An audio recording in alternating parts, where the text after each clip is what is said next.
Good morning, Vanessa. Good morning. Good morning. How are you? Doing all right. Got a little bit of a headache today. Not sure why, but we're here.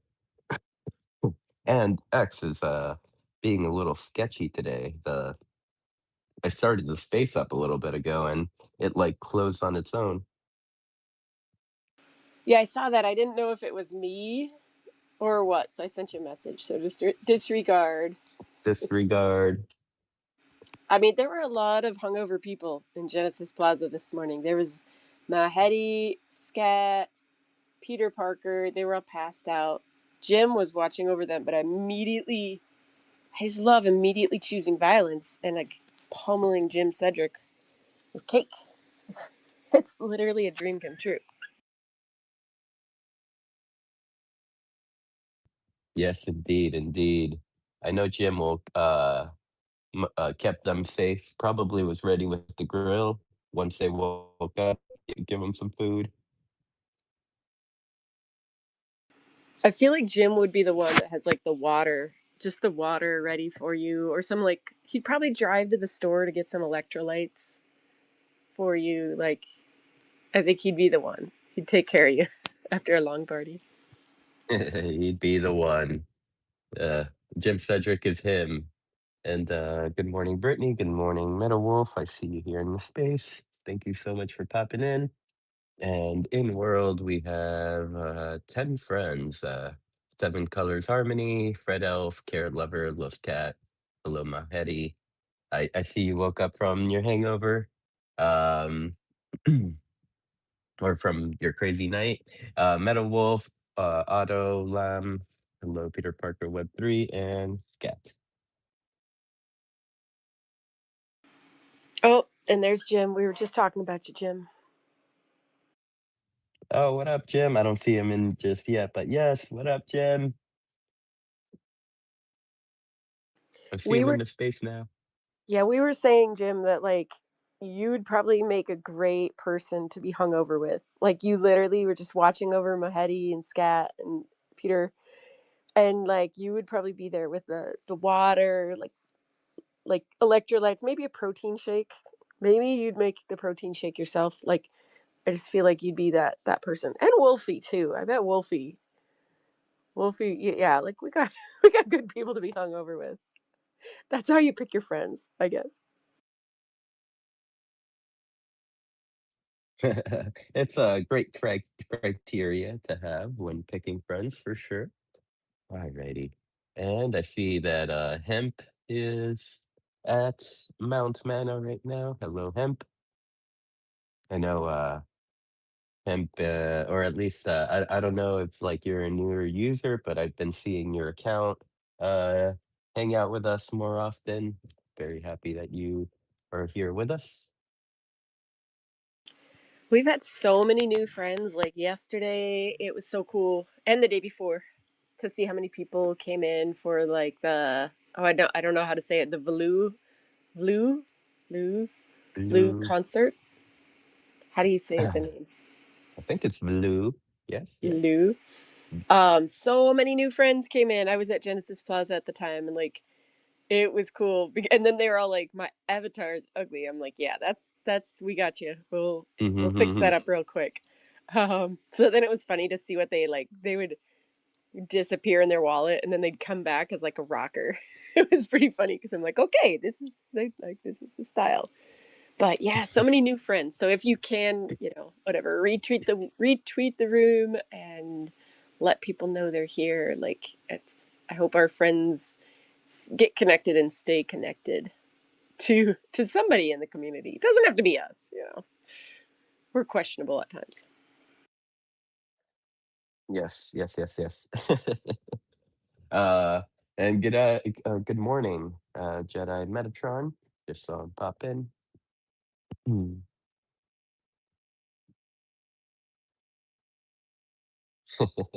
Yes, indeed, Hemp.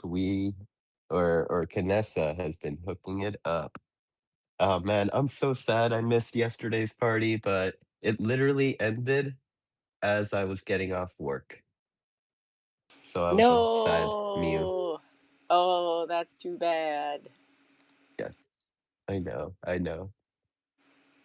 It was cool. Like, I mean, having been here for a few parties, like this was yesterday was the most fun I think I've had in Decentraland.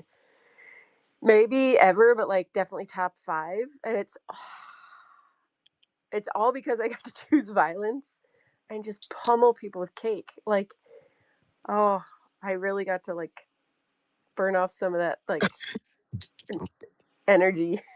Like I was like targeting Bents and Mushroom from Foundation pretty heavily. They said I was a cheater, but it's not called cheating, it's called pay to win. Like they just don't know. They don't know the ways. You buy a sweat skin and it hide in a bush and it helps you win. You you missed out on it, Sin. Yes, yes, I did. Step one, but I'm taking notes nonetheless. Step one, buy a sweatskin. Step two, find a bush. Step 3, get the cake in your hand and then wait for your friends. You can't like get it and then wait. We tried off spawn kills.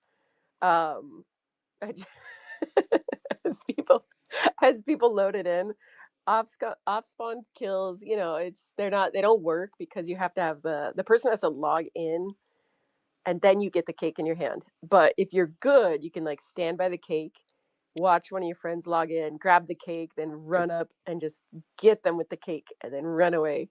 Um, but yeah, I want to see like hit rate and accuracy, and they might be like, "All right, you top 3, you guys are just you guys are just gone. You're too violent for this platform."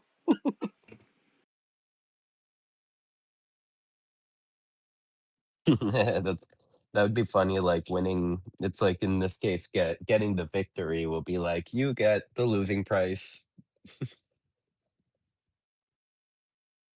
All right, I'm asking if people have the stream. Let's see. Reload. So like reload if you don't have the stream, maybe it's catching up. We'll see. Yeah, let's see, let's see. I read something that like very low, but I mean, I'm checking the sound settings, or at least like on the OBS, and they seem to be running normal. Let me run listen to myself, I guess.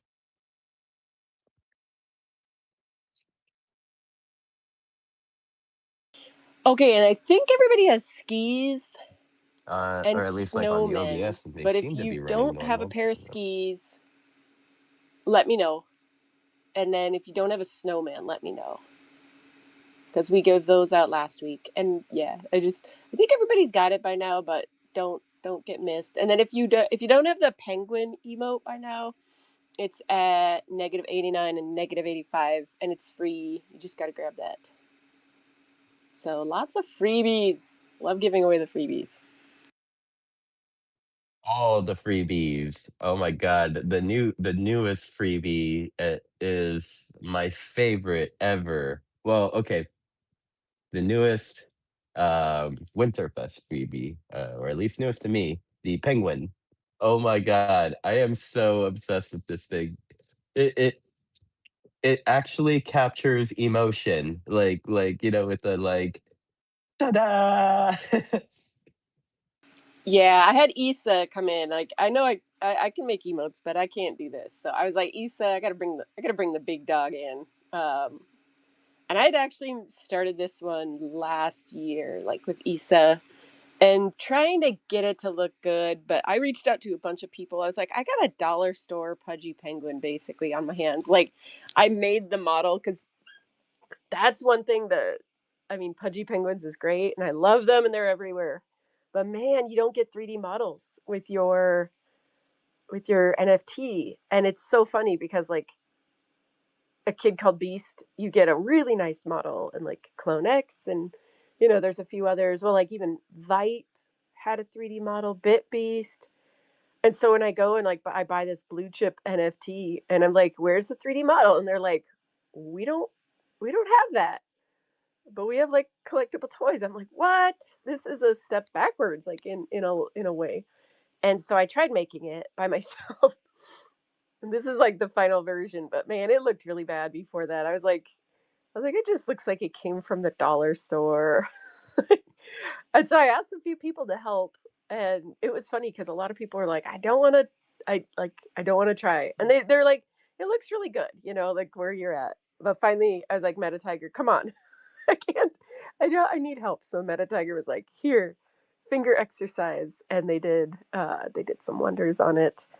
And I learned a lot actually. Like Dr. Drip helped me with some things like specular. So it's still like I wish it was a little bit different, but I think it just comes down to like proportions and stuff. But yeah, then Issa made it look so good. So I love seeing Rustan over there as a Clone X dancing with a Pudgy. Like literally, guys, get your IP in here. Get your IP in Decentraland because then we can market it as the place. Like, well, you saw my post today. Like, let's make this the place where our IP walks and breathes and dances. And like, we have that opportunity here in such a way that like other places don't. So do it.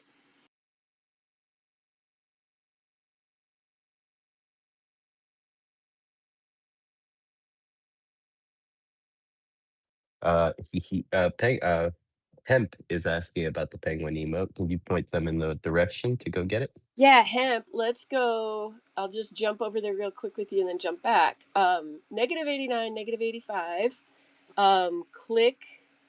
Click those chords. And anybody that, anybody can get this. This is going to be here for a while, guys. Let's just, like, it was so nice years ago when we had that emote that we could bring people to by Studio Sparkles. And it was the campfire sit. And it was so nice to have a place to take people to get an emote. So that in my mind is like, let's do that again. I got to make it easier because it's actually really hard if you're on mobile. It's like I heard it's almost impossible to get up this one jump. Um, but this is going to be a permanent, I think pretty permanent right here. This is like a good use to this land. So you just once people get the OP badge, I have to come along and send it out. So there just might be a little wait, but I would check every morning and send them out. So grab that golden egg and get the emote. Yeah, you guys. Shout out. Who was it? It was someone. I forget who it was. They showed me how to get the golden egg. They showed me how to get the golden egg. It was like some cheat code. I don't know, dude. Like I don't think I would have found it otherwise. Um, damn, who was it, dude? I forget. So my apologies for forgetting you, angel person whoever showed it to me. But bro, it was so awesome. I was like struggling for like 30-40 minutes. And then this person's like, "Yo, dude, like I recognize you. Like you're obviously not gonna do it like that. Like why don't you come here?" And then it was like some like secret path, bro. And then I got my golden egg and I got the pudgy emote. It's so awesome. I think it's brilliant, the strategy that's being leveraged right here, of using the actual IP in the emotes. Like I think the Clonex avatar is super awesome too, right? But the pudgy emote is so scalable because like it's so fun. It's like, oh, I want to dance with a pudgy too, you know, and like it's kind of interoperable because it brings pudgy or whatever, like, because you it's just an idea, right? You could use it for every project you want if you really want. But it's kind of cool because it's like it took the pudgy and it'll take like even like your whatever like outfit you're wearing, and it'll kind of be like a insta collab of the two projects, or like, you know, just the two things, you know, because it's just like, yo, look, the pudgy's having fun with this guy too. But I don't know, I thought it was really You awesome. Yeah, you totally get it. That's exactly why I did it. Like, we got to get our IPs working, like getting them in here and using them. And it was something that like dawned on me years ago when Coca-Cola was in here. It's like, dude, all you got to do is throw a Tommy Hilfiger shirt on your avatar and a Coca-Cola, well, it was a Coca-Cola shirt. But like, excuse me, start throwing some recognizable brands on your avatar, and then like suddenly you can tag Coca-Cola, you can tag, you know, this and that. So with this emote you can tag Pudgy Penguin, and like, and right now I'm in a Bored Ape and Ruston's over there in a clone. So like, I think the cross pollination between all these projects, like, this is what they should be doing. They Our projects should be playing with each other. Yeah, I agree completely. Like, you know, I kind of see I kind of see them trying to do the same thing on the other side. Obviously, Decentraland has been doing this for like years, right? Like we're not just starting to do this. This is what Decentraland has been doing forever. The pudgy thing is just so awesome because it, you know, it's like bringing relevance. Um, but like, so, you know, I saw the clones going there too, and a bunch of other people going there too. But I don't know, dude. I don't know. In my opinion, the idea is really good. Interoperability is really good because at the end of the day, people are just gonna go everywhere. They have ADHD type shit, so they'll go to every single metaverse to try to find out where they actually want to stay. So if we actually have these things ready for them, I think they'll actually love it, dude. They'll come here and they'll be like, yo, dude, this is like already, like, you know, tailor fit for me, especially if they see like the recognizable characters everywhere. You know, that's going to want to, like, you know, because like if the pudgy emote wasn't like just given to us for free, I would say like that's probably one emote that I'd actually go and buy it, like, and that's like in a very very long time, dude. It's like, because it's so cool, right? Like, it's like, yeah, you do want that, dude. I do want that, you know. um but no, I think it's a brilliant idea. It's a really good strategy too. Like, I don't know how to make emotes yet, Kanessa. You know, I can make buildings. Like, I don't know how to make emotes. So I'm gonna have to like learn how to make emotes now. But this is really good. Yeah, this is Issa made this. I did not make this. I'm not at this level. Like, Issa got the squishiness of the penguin. Like, she nailed it. And at first it was just gonna be like they were gonna go in a circle, but I was like, oh, it's actually not a good emote for taking pictures and getting both of the avatars. And like, I specifically wanted it so that we could make social media posts with our avatars with the Pudgy Penguin. So I was like, it needs to have like a clear ta-da like moment. And she definitely caught the energy of that. And the cool thing about this is like, you know, I did it for free, I'm giving it away for free. And like, she made the animation that I believe it would be really easy if you wanted your Clonex, Bored Ape, Kid Called Beast, whatever your IP is, if you want that as the penguin part, like, she could probably just put that in. And like if you had a Pudgy Penguin and you wanted to go with your style, or like, you know, the Clonex, I'm okay with people saying, hey, Canessa has this rigging, she said it's okay if we use it. Like, if somebody else, if you guys want to use this, like, still pay her for whatever work she has to do, but the initial work that I got to this point, like, I'm open sourcing it. Go use it. Go put your like, if somebody brought in a beast and had a Kid Called Beast dancing with an avatar, I'd really love that. I do see somebody popped in. Fredo, hello, hello. We are the weirdos you saw in the video. I don't know if you guys watched Fredo's video, but he got trolled by like the nicest person. I think it was accidental trolling. Um, but yeah, he went through a few spots. It was really cool because Fredo got to see like Crypto Tengu's art gallery that had Rustan's art, and then Bitcoin, and then he found my like cult dedication to the collider, which is actually just like I broke my scene and I got stuck in like an invisible collider, like the part that doesn't let you walk around.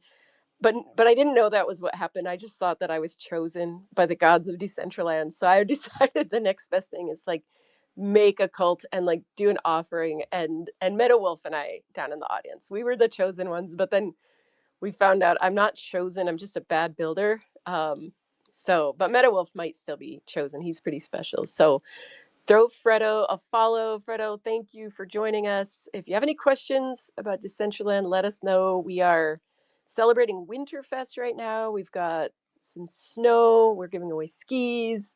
We got penguins. We got all sorts of stuff going on. So thanks for being with us today. And we host these spaces every Saturday. We're crazy. This is week 193. We're almost at 200, which soon we gotta think of something special to do for 200.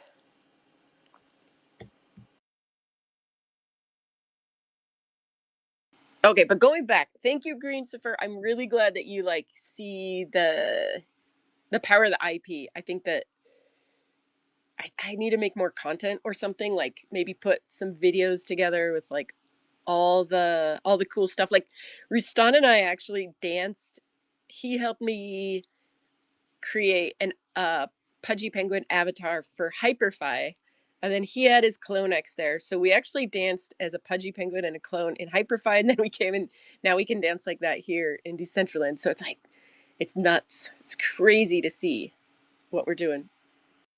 Dude, it's gonna get even crazier, I feel, because you know, I really like decentralized events because, like, the foundation or whoever's designing them. I don't even know. I don't ask questions because I don't want to.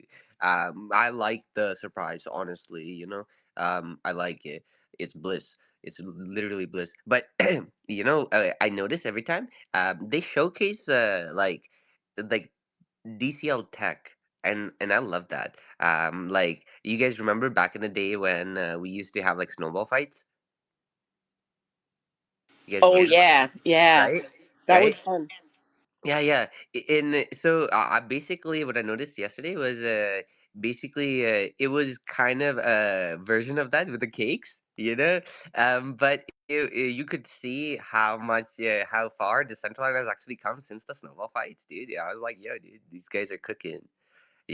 I wonder like when people are going to be able to do this type of things on interactions on their portals too. It'd be kind of cool, or even if it doesn't have to. It's like just this type of interaction just across DCL is just bullish. Because if it's possible, right, then it's, yeah, we can have fun with it. Yeah, I mean, I think usually like the idea is that the stuff that they're doing, it's open source, so people can take from that. But I think we actually had something happen yesterday that is way more monumental than we even are realizing, and that is that we got a first person shooter activity in Decentraland, and it's yes, we're shooting each other with cake, and but the mechanics, like, and I'm pretty damn critical as a Fortnite fanatic, like the mechanics worked really well. Like I would aim at Jim Cedric's head and I would hit him. Actually, sometimes it was really good because I was like, well, I don't think I hit him, but I still got the point. So thank you for airing in my favor. But that is monumental because that has been a huge challenge that we have had in Decentraland, and like that Epic Games has, and everybody has, is to be able to have a bunch of users in a small area and shooting each other and hit with accuracy. Like that is why Battle Royale is 100 people, but they're spread all over the map so that the computing never has to render all 100 at once, because by the time that you get to the end of the battle, there's only 5 players left. And so you never have to render 100 people at the same time and to do hit mechanics and feel accurate. And like yesterday we did that. I mean, there was 100 people at that party, and we were a few of us, not me certainly, but some people were running back to the cake to grab cake. and then come and hit our friends who were just trying to listen to the music. So um, I feel like yesterday was actually a bigger win for the platform tech than we even realized. Like we were just having fun, but when you magnify that, and instead of throwing cake, we have like auto frenzy shotgun and we're spamming people. I think you're right, Green Zipper. Like that is something that people have been asking for a long time. But it is fun just to hit them with cake, not weapons.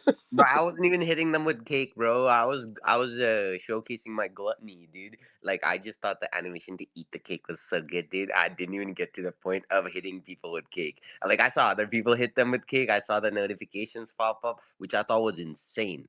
That like it's exactly like Fortnite. It's like, yo, this guy killed this guy, right? Um and that's so bullish, dude. I was like, yo, Decentraland.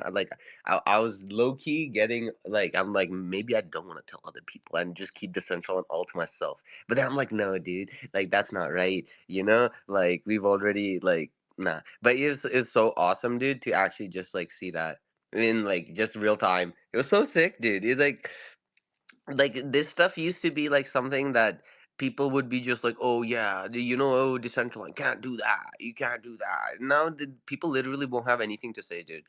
you know that's what I'm like so excited about right now. These guys were talking so much shit, and they literally have not stepped a foot in the metaverse in so long that their FUD is outdated, so they're going to have to come up with new FUD. For sure, for sure. And I mean, the fact that we just celebrated 6 years, and that's 6 years of the open world. That's not like, hey, 6 years ago we came up with this idea. Like it was 9 years ago, I think, that the idea was spawned. Like I got into it in 2018 just by buying mana, not and then land in 2019. Like so that's why it kind of sucks to hear like, oh, it's 6 years, because I'm like, no, I've been building in Decentraland, for like 7 years, but before that you couldn't walk in the world. So it's like 6 years that we could walk in it, but way long, that's it I was say all 9 years. I say nine yeah. years always. Like I was corrected because I was telling somebody else. Yo, Canessa, you won't believe this, dude. So I was in a Twitter space and I was talking to some milady dude, and I'm just trying to show this central, and you know me, right? And I was caught off guard because he started shilling me to Decentraland. And I'm like, wait a minute, wait a minute. What do you mean you are shilling me Decentraland? And and so I started talking to him. I'm like, okay, what do you know about Decentraland, buddy? And then he goes on. He tells me a story. And essentially, what happened was he got fished and he lost his Decentraland plots. And his mom also lost her Decentraland plots because they got fished. But he's telling me that he used to be a builder in And Decentraland. so I He started used to talking to him. deploy through the SDK way back when, and I'm just like, bro, how have I never met you before? I'm like, what? That's nuts. I know. So what he did was that's the you remember I hopped in to Genesis Plaza that day, and I'm just like, yo, dude, I met somebody. So he downloaded the client right away, and he's like, okay, so you're telling me that Decentraland didn't just rug, because he got in at the top, I guess, right? But and then he got fished, so GG for him. But he ended up buying a parcel anyways, so he's just like, yo, like at least I'll offset my loss. But he was pretty bullish too. He was just like, "Wow, this looks amazing. This looks so different." And I'm like, "Yeah, bro, I told you, right?" I thought it was crazy though to meet somebody that actually builds in Decentraland, like that I haven't that is not in this room or like knows this room, because I don't think he knows any of you guys. Anyone that's here does not know them. But is he built in Decentraland? Yeah, he even his mom was in Decentraland too. That's so bullish, dude. That's actually bullish. That is awesome, because my mom yet my mom has yet to come into Decentraland. Like I literally made a tribute to our like long lost relative that fell in World War I, and I'm like, Mom, you have to come and see this grave to this person in our family. She's like, okay, well, maybe you could help me when you come over and visit. I'm like, damn it, Mom.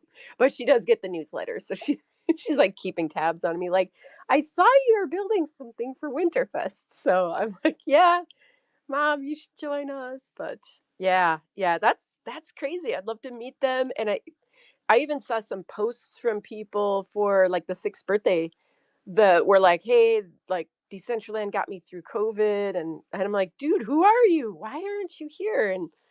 And I do see old guy come up, so I want to hear from old guy. But yeah, it's so cool. It's so cool to see people that like interact with Decentraland maybe differently than we do. It's refreshing because maybe we're just a bunch of crazy people in the room like emoting way too much. And old guy, how are you? Happy Winterfest. Same to you. um, sorry, it's been a month from hell. Now I'm sick and down and out, so it just the month of February continues just to roll on for me. But I just wanted to come up and say how excited I've been just seeing all the posts, and I hope everybody is enjoying the festival. I am finishing up the final build. Hopefully, I will get the half pike up and working. I did something wrong with one of the colliders and merged them wrong, and wasn't able to see anything. So I do plan on finishing that up, and I will throw that up at least for people to play around on. But yeah, I've missed so many weekend shows. What's been the reaction? How are people enjoying it? Yeah, I think so. I think like it's been busy, I think, for all of us, but like it's been nice just having something each day for Winterfest to go do because then you're kind of looking forward to the next one. And some people, they haven't been able to get theirs done, and like we talked about, this is year one. Like it's okay if your build doesn't get done the way that you wanted it to get done. That's okay. Like nobody is gonna say, oh man, like it's not the way, like it's not good enough. Like this is just kind of practice year, and just like to me, I think just having fun with like what you can do. But man, there's people like blowing my mind, and they're asking me well, yeah, there's one person and they're asking me for help. I'm like, you're beyond me. Like, I don't even know how to help you. Like, you're already way beyond what I can do. And I think again, the hackathon back in October just really launched us forward. And now the stuff that people are doing, it's like this looks like a hackathon that nobody got paid for. So that's really sad, actually. When I say it out loud, I'm like, but like it's awesome because that tells me that we're not here building for money. We're here building because it's just amazing to build. So Yeah, I've had time the last week or so to run around, kind of check some things out. Today I actually went to the hockey arena. I was blown away. It looks like a real hockey arena, and the way the puck moves is, if you've ever played hockey, it literally, you can't control the puck. It's awesome. I love that. Your build was amazing. The ice rink was amazing. There's a lot of good things. I still have a few more that I have to hit yet. Right now I'm on the road, but I'm hoping to hit that this afternoon, take a look at everything. But no, I'm just really, really, really, really like amazed at some of the builds that are out there right now. Even thank God it's winter. Last night I was able to attend that, and I thought that was really cool the way he um, put everything in to make it, to change it to his typical theme. Thank God it's Friday. I just thought that was amazing. So I do think this can grow from here, and hopefully we have so many events that they're going hour by hour. Let's say 2-3 years down the road, but I think this was a good start. yeah, I mean, I think we had a good reception with everything, and we learned a lot. Like this is a lot to put on, but man, we've got like a OP trail. So if anybody collects the OP badges, you can just go from like one build to the next and just grab all those OP badges. And then we've been dominating on the OP website. Like Decentraland is number one. It's just been top 5, top 10 consistently. And that's usually like mostly other side groups in there. So it's really cool just as like, just to see where we're standing with everybody else.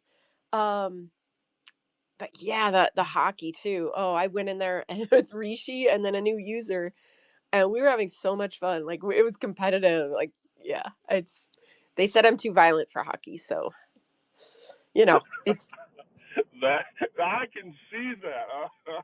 Really? Yeah, that's so fun. Yeah, you are so competitive. I can see that. Yes, yes, I can. Oh man, I love that. What else has been going on? We had the looks like the birthday party last night. I made it towards the tail end of that, but that looks Were like you there. impressed by the people, old guy? There's What's so that? many people, right? Yeah, yeah. That I haven't seen that like that in a long time. Right?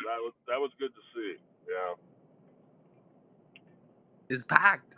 It was like hundreds of people. Like I know it wasn't, but like it felt like hundreds.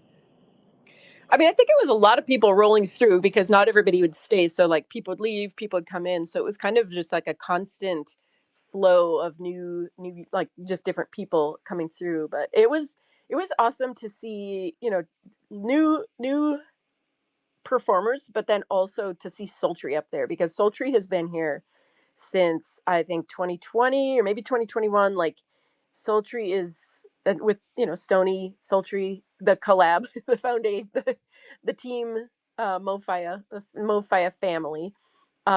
It's been awesome to see them here and but really see Sultry be a headliner up there. I just personally am so happy because I know she's a mom, she's got a lot going on, and she had like background visuals that were just killer. So that was really cool to see that Foundation included like one of us, to represent too. Last time Sultry performed, I forget exactly what it was for. It was recent, and and I remember like the show after Stony was performing, and he goes, "Hey, big shout out to everyone that came to Sultry's show. Like a lot of people don't know this, but Sultry is the one around here when it comes to all this. Like I'm number two. Sultry is number one when it comes to all this. It just, mom life got in the way, but like he wouldn't be there if it wasn't for Sultry. Yeah, I mean that's like yeah, we wouldn't have Stony if we didn't have Sultry. So we love both of them, and it's been awesome. Just yeah, just chilling. I've been chilling with Stony late night some nights, and it's pretty fun. Like he's a night owl, I'm an Lucky. early bird, so I'm like, no, you guys, you're nuts. You stay up too late, so I gotta go to bed.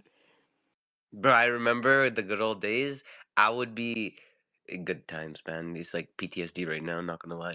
But I'd be playing Rovies at like 4 a.m. in the morning, bro. 4 a.m. in the morning, and I would get like a message from one of the devs and be like, "Yeah, dude, you wanna test this?" And it'd be so much fun, dude. It would be so much fun, you know, because the Decentraland runs 24/7, and the whole world is there, right? So you actually get to see visually what like a 24-hour globe looks like, because while somebody sleeps, somebody else wakes up, right? And if you actually just stay up the whole 24 to see what type of crowd like actually vaults through and what goes out, right?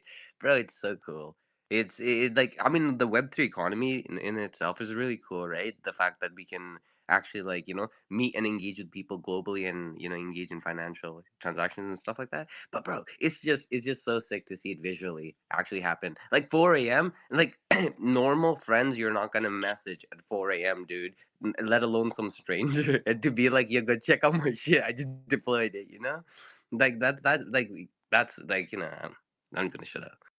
No, that's totally it. I mean, Sin and I did the 24-hour like concert years ago, and we stayed up all 24 hours, and it was yeah, it was rough. Like it was kind of cool though because the other people we were doing it with, they went to McDonald's. We went to McDonald's. I think all of us. Did you get McDonald's that morning, Sin? We got like a We well, all we all got McGriddles. You yeah. experienced your first McGriddle that Yeah, it morning. was pretty it was pretty memorable. Yeah. Yeah. Yeah, just like the pain of being up all night, but like enjoying a McGriddle with all your friends online. We're all like I think I remember being on the phone with all of you as I was driving to McDonald's. I know, I think we did. We stayed on the phone together. That was those were well, I thought they were good times, but yeah. Um pretty amazing because then we could tell what country was waking up or like what continent was waking up because all of a sudden we'd be like bonjour, like ciao, and it's like, oh, Europe's waking up, hello, hello. And it, yeah, like we always talk about the tech and like, oh, what are the advantages of Decentraland, this, that. But man, the older I get, the more I'm like, we're just lucky to have a global audience. Like, I was with people this week and they're talking about, like world issues. I was like, well, my friend in Dubai or my friend in India or my friend in France or my friend in Italy. And it's like, dude, who does she think she is? She Bro, thinks trust me, man. Like sometimes I literally just shut up. Like I'm telling you, it's like like I sound so like stupid when I actually like think about it. I'm just like, yo, yeah, my buddy from Hong Kong just sent me this, and the person in front of me just goes like, bro, who like, why do you think you're better than me? I'm like, bro, what do you mean? Like, what do you mean? But it's like, yo, that's crazy. You, Like, you, that's really crazy. it's funny. I got a little taste of that when I did the New Year's event this year. It just seems like the longer an event is, the more people you actually have come through. I know, we do a lot of these 1 hour events, right? And you get, 50, 60 people, whatever, show up. But the longer the event is, the more you actually have come through. And that might actually be something to look at down the road, you know? I think you're right, Olga. I think like to be fair to everybody, like around the world to get to these events, I think that's a good idea. I mean, I used to have the OP badges for my little like Tuesday sessions and I was like, no, I just want it for like the people that come to the event. I'm just going to have it for them. And I'd have like 9 people grab it.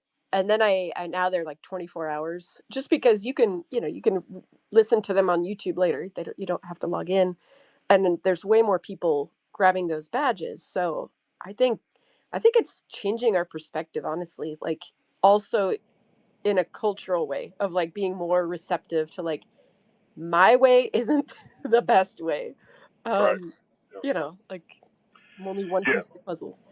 I mean, I almost died. Don't get me wrong. I was on with Sin and I think Make at the time, and I'm like, guys, I'm about ready to die here. It was 4 o'clock my time.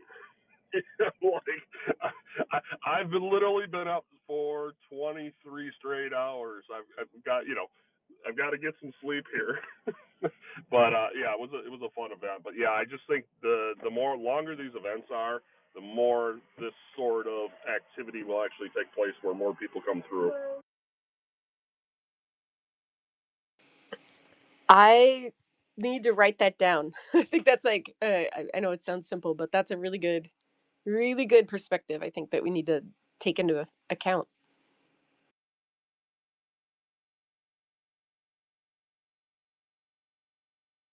I too also get a taste of the or like in real life world when someone makes the mistake of asking me about my online double life.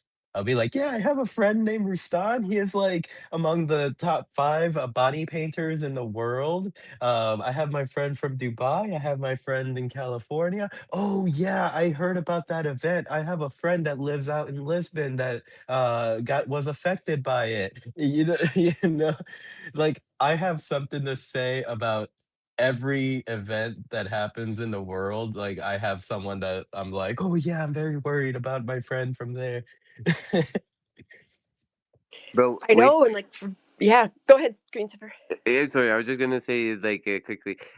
Just wait till they hear about how you're screaming at billionaires and telling them how to do their job. Imagine what they're gonna tell you when you tell them that. Oh, the share price has gone down since then. They're no longer evaluated at 1 billion, maybe a cool 100 million. No, dude, I'm just saying. I'm just. But the probably, bro. I'd say there's definitely a substance here, dude. That billion is not as vapor as most would make you out to believe, bro. It's like we were the Vanessa was saying, right? 9 years, bro. 9 years in the making, and still cooking. getting better every single day, dude. Every single day.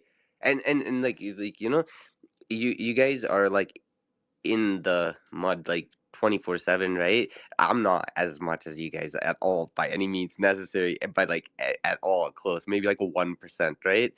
So I kind of have like a unbiased perspective, kind of, right? Like obviously I love Decentraland, so I'm always gonna be biased, but it is going to be a little less biased than maybe you guys, right? But I'll tell you this, bro. Decentraland is actually so awesome.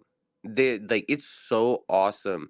It's so good, dude. It's so good. Like everybody that's not here right now, when they actually get here, they're not gonna want to leave, bro.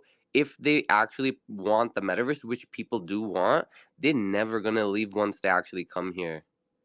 There's no reason, especially if they go to everywhere else before they come here, they're actually gonna be like, wow, like how did I not come here first when I should have? Like this is the oldest one and I didn't come here first, right? But bro, it's so sick, dude. Like I understand the trauma, bro, but I'm telling you, dude, Decentraland's actually so sick. Decentraland's one like that one that is actually a good conviction, you know? It's so good, dude. I don't know what else to say. It's so good. Yeah, yeah, it's Yeah, actually good. Like, do not let yeah. anybody I ever shake your conviction, dude. It's so I good. think the biggest traumas are I can be like mostly put into two categories. The trauma of like coming in at highs, at all-time highs, and buying in and then watching it go down, and then the trauma for like, the developers over the years, like going from SDK 6 to SDK 7, client 1.0 to 2.0, and stuff like that. But those who, like, made it through the trauma, like, I mean, I feel like, those will be rewarded, um, if all goes well, of course. Go ahead, Vanessa. Oh, I was gonna say, like, I'm like, I can't there's not many people that are still here that, like, got in before, like, got in, like, 2019, 2020, and so, like, in my mind, like, I know the stories, and like, I can't share them. Like, I don't wanna share them because it's but I wanna share, like, my perspective of, like, the people that got in at the top have trauma, but the people that got in early, that like, I've seen crazy ass shit in 2-week time, like floor price of parcels going from $4,000 to 17,000, like, in 36 hours. So, whatever it's worth for you guys, like, the pendulum swings both ways, and that insanity is I don't think, I mean, it was meta announcement, right? Like, but that's not the only catalyst out there. I think Dr. Drip was onto something when he talked about the AI avatars, like the AI living here. And I think that that's Mhm. why I'm like talking about bringing your IP here. Like, now what happens if I put AI into my Pudgy Penguin, teach it everything about the Pudgy ecosystem or whatever, or do that with a Clone X? Like, I think that's the route that maybe some of us should head down. But it's as much as those people that bought at the top have trauma, God, I think there's a day in the future where I was thinking about it a lot this week actually. Like,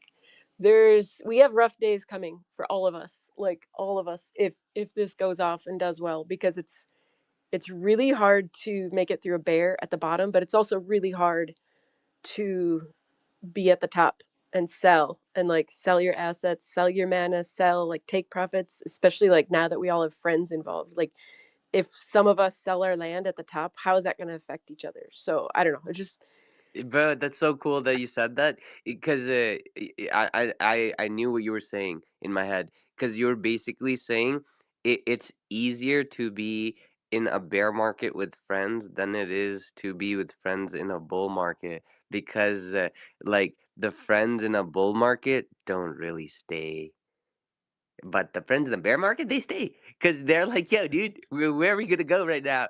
You know? Yes. Yes, yes, yes, 100%. I mean, oh man, like usually like during bull run, or at least in Decentraland bull run. Actually, I think this applies to crypto in general.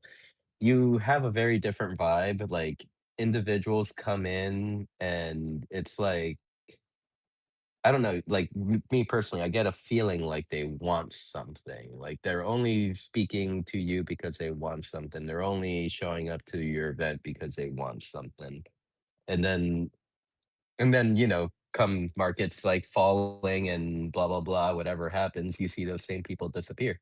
So but then Bro, the ones that like just show up like in the bear market, like you can almost kind of tell like these friends are here for a long time, not just a good time.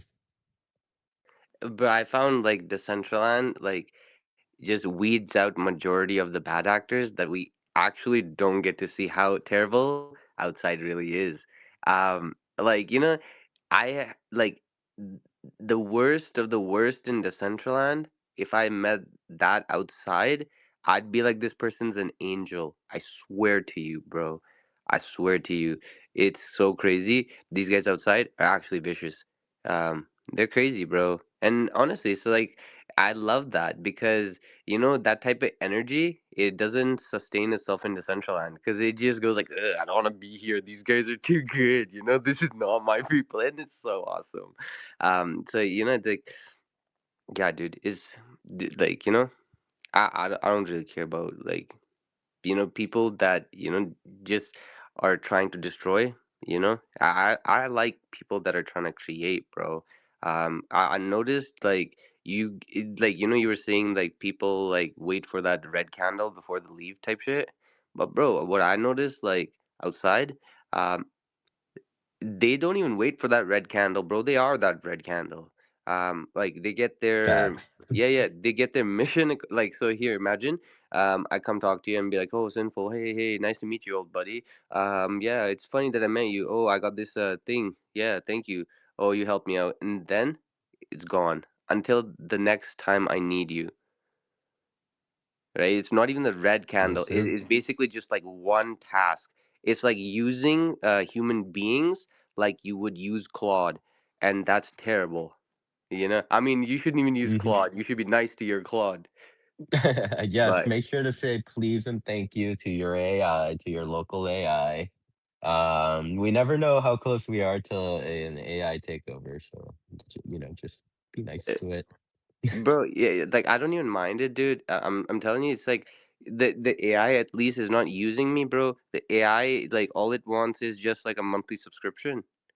That's all it wants, bro. And it's like, yo, dude, I'll give you way more value, right?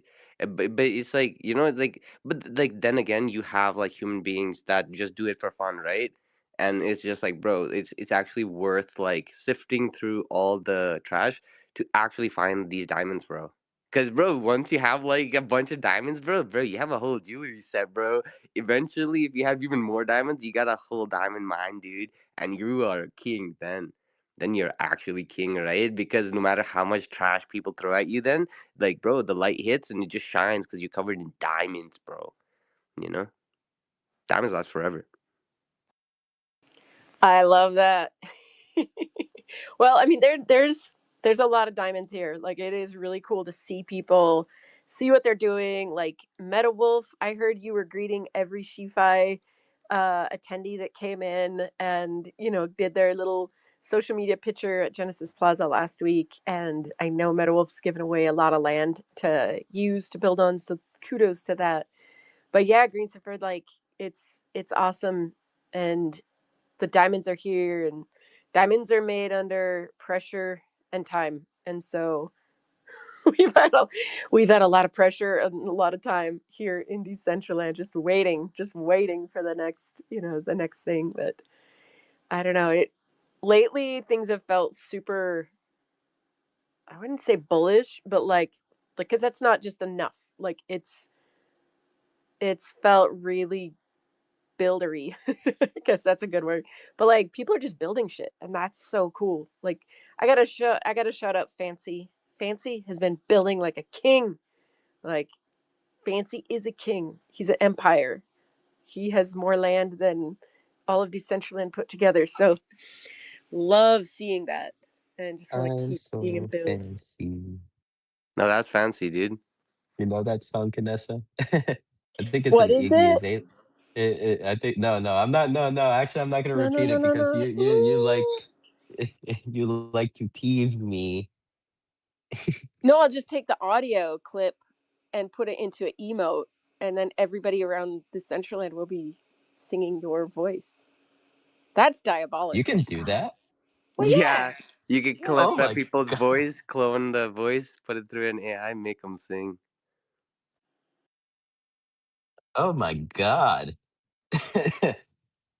Bro, what do you Yo, mean? You thought we were gonna pay like all these A-list celebrities every time? We need metaverse concerts, dude. We're gonna make Sinful I, sing. yeah, yeah. No, I thought that's where my bag was gonna come from. You know, getting hired to do these concerts with my voice. Yeah, But damn. that's reality, dude. That's reality. Sinful is going to be like the actual artist, dude. Yeah, Like, but yeah, yeah. I'm telling This you, is a dude. good, this is a good conversation about like AI taking jobs. So, for example, I learned I learned how AI will take some certain server providers jobs away uh, due to my typing, my prompting. And I see old guy hopped back up here. Oh hi, old guy. Welcome back. Yeah, sorry. I was in the vehicle, and then um, when it disconnected, it stayed connected to my vehicle. There's no way I had to get out and come back. So Old guy. Like after this week, you would be so proud of me. I know you're always telling me to build, but I mean I made a something, just not in the central land, but I made a something. you made something. What is that something? Well, I got well, I didn't make the something. I got Cursor AI to make an RTMP server for me with absolutely no code and like it doing everything for me. Cool. That's Yeah. awesome. I didn't make anything. That was all you, because But that I was you. have the same tool and I have not done that. So that was all you. Oh, well, whenever you guys are ready, I made sure to tell Cursor to document everything that I did and every step that was necessary so I could That's pass that over to you guys. bro. I know, Sinful. I know you're just laughing it off like it's probably worth no value, but you don't understand how much value that actually is, and that is strength of this room and Decentraland, dude. Think about it, bro. Think about it. Okay, everybody in the world has access to Claude, right? Everybody has access to Claude, right? Whether they want to actually like use it or not, it's up to them. But everybody has access to Claude, right? But leveraging our experiences and actually, because we're all working towards the same problem, bro, and it's building Decentraland, right? And we're using the same tool, bro. And this tool is actually really, really cracked, bro. Claude is insane. If anybody is building in Decentraland, um, and they're not using Claude or Cursor, right? Same thing. You're not building properly. Like you're doing too much work for no reason that you don't need to. Especially if you are not like an expert coder. Like if you're an expert coder like Rustan, Lastrom, and all these guys, then okay, whatever, right? Like so some people would say you could beat Claude. But for normal people like me, bro, it's such a superpower. It's such a superpower. It's so awesome. It will literally go inside of your scene and do everything. You don't have to even do stuff. Like all you have to do is maybe focus on designing the GLB files, the textures, and then just replacing it with the placeholders that it's putting.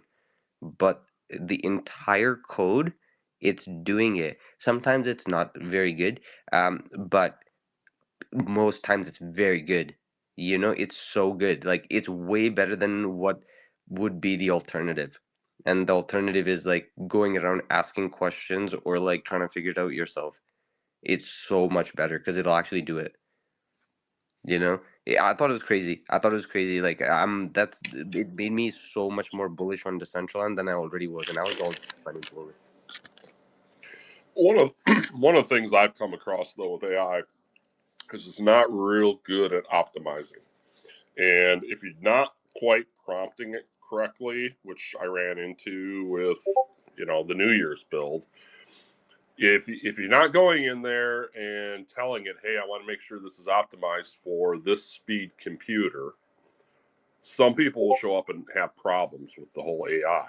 So when you are using it, you have to take that into consideration that not everything's going to work for every single person. I mean, you could have a really fast computer and it works fine for you.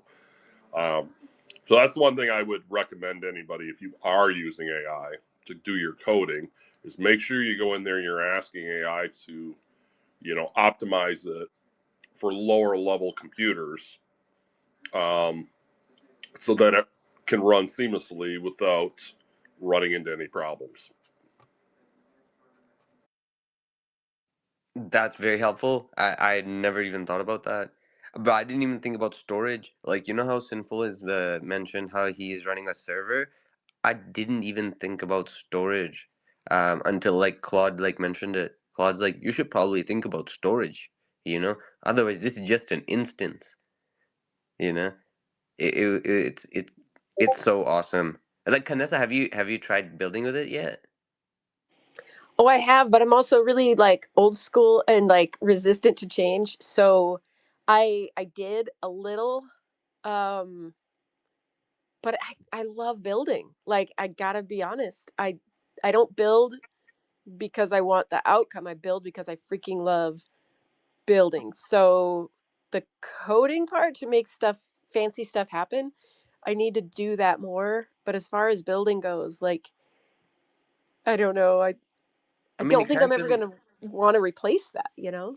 I mean, that's a very good thing because it can't really build properly for you, anyways. It can do the coding part. So you know how intimidating deploying through the SDK is. Um, it does everything for you. So to a point where you feel like you're using the builder to deploy, but not even. It's even easier than that.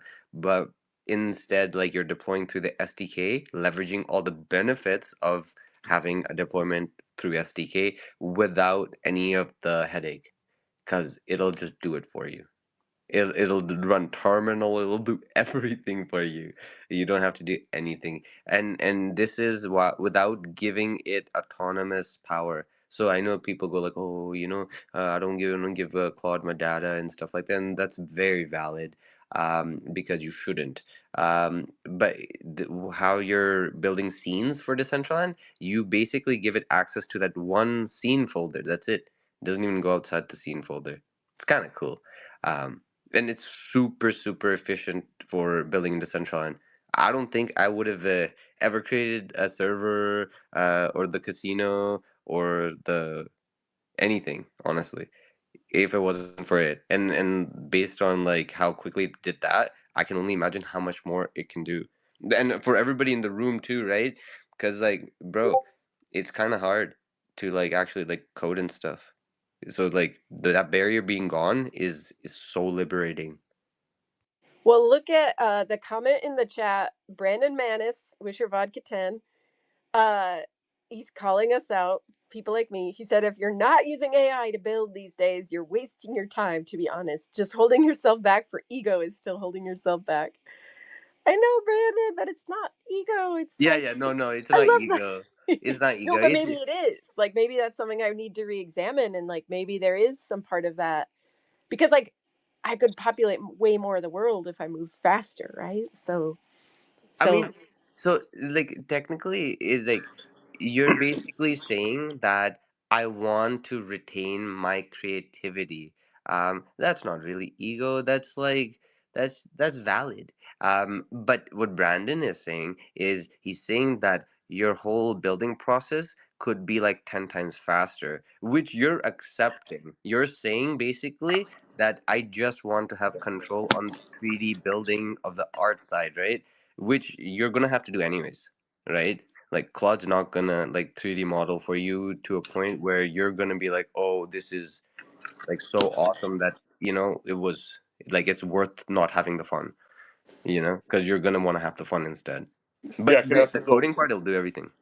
Chance, I got a quick question for you. How your animation? How long did it take you to create that snow on your build?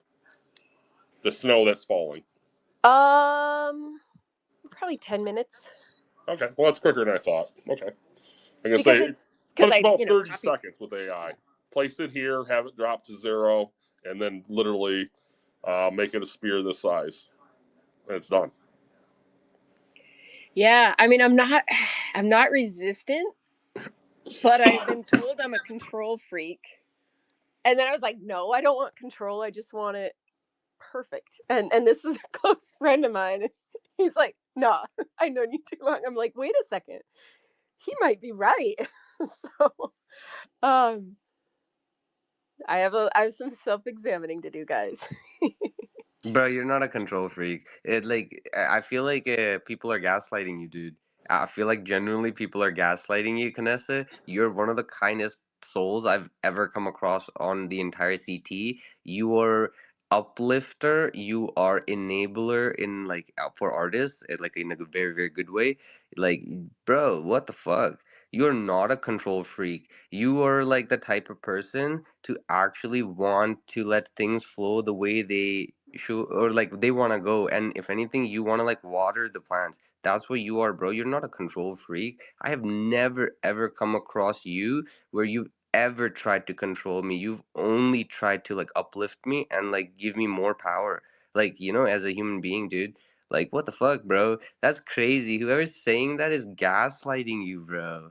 Tell them to stop projecting, bro, please. uh well, I think it like I feel like there is some truth in that, like, because just as far as like creative control over the scene, because I do like when it's a collaborative build, like there is some element of letting go of like when we've done collaborative things before, like the CBD birthday party, and I made the build, and then Madamus was the wizard who came along and coded it, which is so funny to think now, like we could all do that with AI. But there is some level of like letting go when you have to take your baby, give it to the next person, they put the magic in it. So I think it is okay to have like, I think control is actually a big part of the digital world. Like, at least for me, I think about it quite a bit because it is like one place where you do have control, like in a way that you might not in the real world, because you might live in an apartment, you don't have a yard where you can go landscape it and cut up the earth to make a garden, like physically just change the earth. But in Decentraland, you can do that. You don't you don't have to worry about building permits. Like if I wanted to put a shed in my backyard, I'd have to go ask permission from the city, right?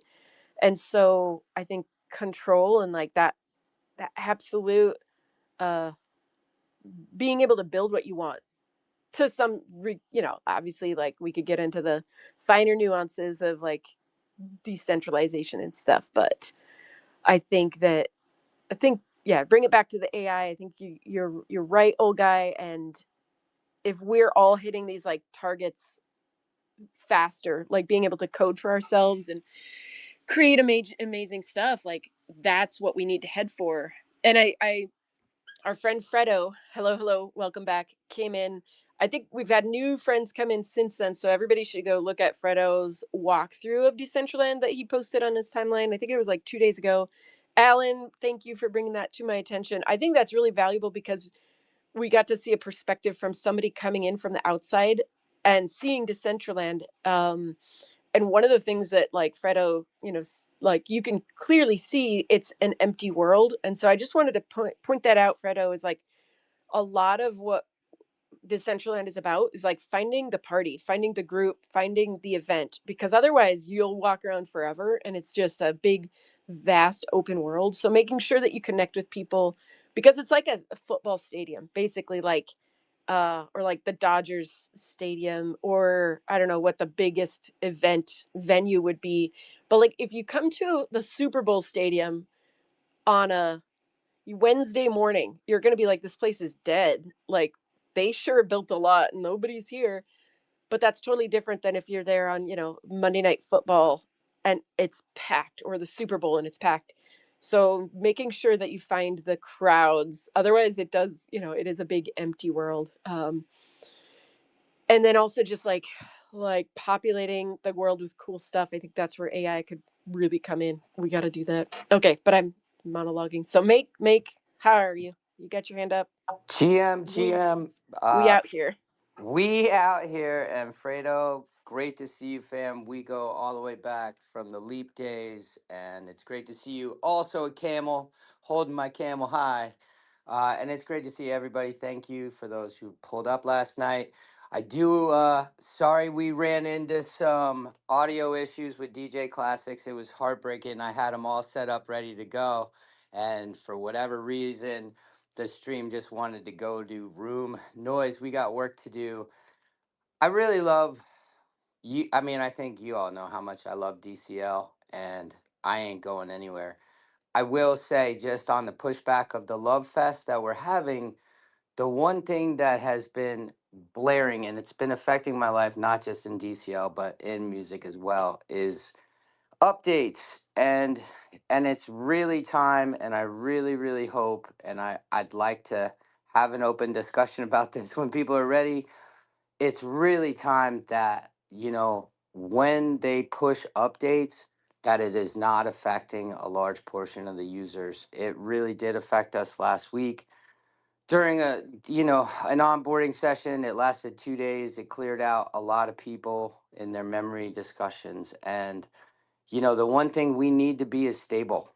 And I think it's time, like the quality assurance of understanding the users coming in and the users who are there, that you can't just push updates every week and then affect so many users. And I think that's one thing, the quality assurance of the amount of data we have of who's using what machines, what's going on. I'm so great. I mean, personally, I spent almost 40 hours in a Discord doing an onboarding session that we had planned for months, and the client was down for 2 days. And I think it's just for 80% of the people trying to log in with the client, they could not do it. And I think it's really time. I just hope we could push one update a month and not every time we log in that there's an update going on, because it's affecting a lot of us. Um, I think that QA layer needs to really be in place to say, is this update, stable? And then stop maybe even forcing updates. Right now, personally, with my own music stuff, they pushed an update that wiped out 2,500 songs, and I had to get a whole new deck to figure out if the deck I bought was bad. But if we're gonna keep letting people in, we have to have a stable platform. And I think that is something that has happened over the last 3 months. It has happened once every month where there has been a major update that puts the platform down, and we go right back into the flood. And I just, I would love to know, if the devs are, if there are multiple devs pushing updates, if the update thing can happen, because ultimately it is affecting the total. And if we're going to keep growing the way we are, we can't push updates every week. That's the number one thing that comes back to me from everybody who comes, like, who's new from the party. I can tell you a ton of people who are like, they just are sick of every time they turn it on, there's a new update to be had. And I think it's got to be done with precision, and platform stability's got to be our number one issue right now. And again, I love this place as much, if not more, than Green Surfer. You could, and I know I'm sounding cranky on the subject, but I think it's something we really have to ask the foundation, or at least get more clarity. Updates should not be happening every week, and they shouldn't be happening every day, and they definitely should never disrupt the platform. And this month again was one that it was 3 days for people, and thank God mobile was there, because we still onboarded, I think, like 30 plus people. We saw a bunch of people, but now they're all on mobile, which is fine, but it's not acceptable for overall. Like, if our power users, if our Billy T coins and Toxics can't, and even myself can't get on the platform, then we can't keep this platform growing. So at some point, they got to do quality assurance to know who their users are, and they've got to be much more careful with people's time and data. Yeah, make you that's interesting. I think on oh gosh, Decentraland held some records a while back that had it like the number one most pushes to any NFT project, like through GitHub. Like it was developing more than any other project. And I'm not sure if that means updates or specific pushes to like GitHub. So I could see that as a benefit, but I think what you're saying, I mean, I know they push their updates on Thursdays, which doesn't give a lot of time for Friday parties, and most events are Friday, Saturday. Um, can you You explain know, though, like a little bit, I could just be so that totally people? clear. The reality is updates like with any other program, right? Like think about an Apple. When you get an update, it's because of a major security flaw. It's not just pushing updates through. They are really right like bending right at the max right now of older computers. People would like this last one was because of the memory draw from certain people and how much storage they had. They can't you have to be so careful with platform stability. And at the end of the day, you can't just be pushing updates willy nilly. You do it as a group, you do it because you know these updates are for the platform stability for everybody and not because you want to add a feature. And it's really messy. It's happened 3 months in a row. This one was particularly bad. And I mean, literally, we have 30 to 40 people in a Discord who could physically not even load into the thing. The FUD starts going. That's 40 people going that were like ready to go walk out the door. And thank God there was a mobile option, um, which is fantastic. But the reality is, if you're pushing updates all the time, you're affecting somebody all the time. And it's time to work backwards where it's like, okay, this platform is currently the most stable it has been. How does it affect our core users? You know, will this update throw something off and test it in a live environment? You know, we push updates like it's going out of style. Every time I turn on Decentraland, it says, I got to update. This one's updated. People are not like, and until it breaks, and then we get in the Discord, we complain about it, and then they go back and fix it. It's time to make sure the platform's stable with their updates before they push. I guarantee almost every dev there must have the ability to push an update willy-nilly and not as a team. That has been the most frustrating thing for me over this last 6 months is when I can't use half my system because they push an update that was careless. And it is careless because our core users, I guarantee there's not a single one of the devs that are using the gaming computer they're quote unquote building for. You know, they're on laptops, they're in a perfect environment. It's the same thing with the admin tool. The admin tool, the more admins there are, create instances, which create memory leak. And the more admins and people you have in a space, the more of that leaks out. It's time to just platform stability and taking these choices is a critical mass to us all building. And it's all moving forward. And I know everybody's moving at light speed, but it's time to make sure once a month, maybe an update. And you do it as a team instead of all by yourself. Uh, and I know that's the case because it happens every day. There's no way, if it was a team doing something, it wouldn't update every day. But if it's all sorts of people who could push updates, it happens freely. And honestly, the last few times where it caught people off guard, it wasn't just new people. It was literally almost everybody.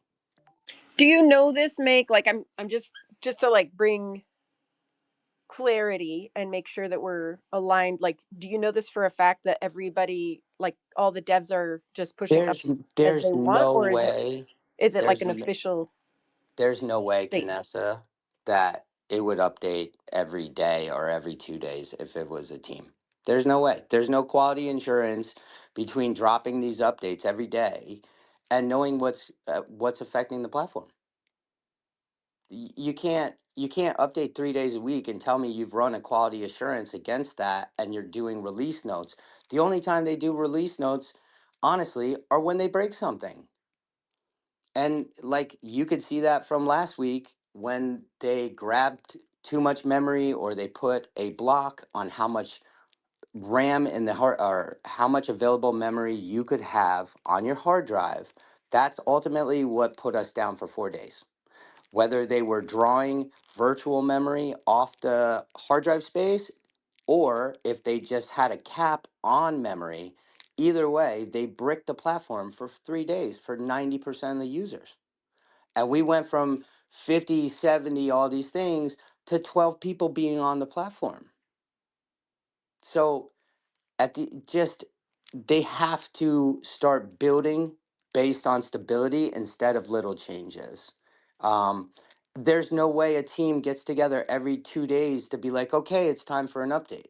So whether I know it or not, like identified, I can tell you my wife's in quality assurance at Google, right? She's a product director. She's like five from the top. She's really good at that. There's no way they just push updates all the time. And we've come too far to have that kind of disruption to the platform because somebody pushes an update without understanding their core users and how it affects them. And I was very upset about it. And I was very vocal. I mean, to the point I had to have Kaz come into another Discord, which he didn't want to do, obviously. But I was like, you got to find a way to help him. And he's running around saying, well, how much memory do you have available on your hard drive? Like, you can't do that. That cannot be a solution to this issue or any. So would you, I mean, like, I guess to get answers, would you bring this up in an AMA or like ask for a bigger, like more specific response from Foundation?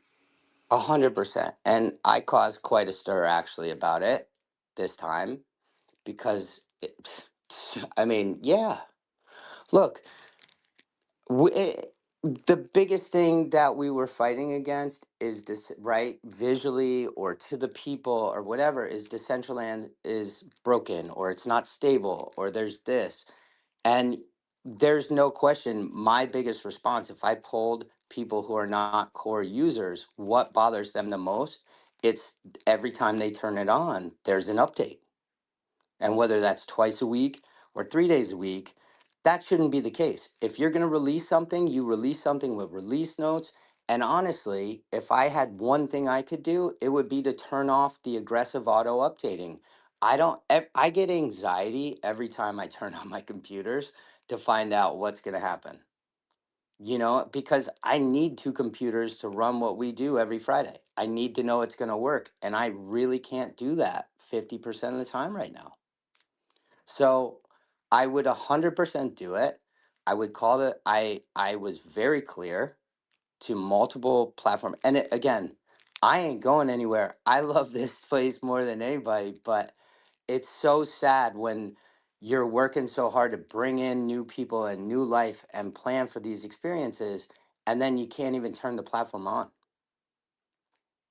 Like that can't happen because that was 40, dude, right there, half the people left who were with us. Like, yeah, this is the same old Decentraland, you know? And if we're gonna change I know how far we've come. We have eyelids, but it's inexcusable that updates happen that can affect that many groups.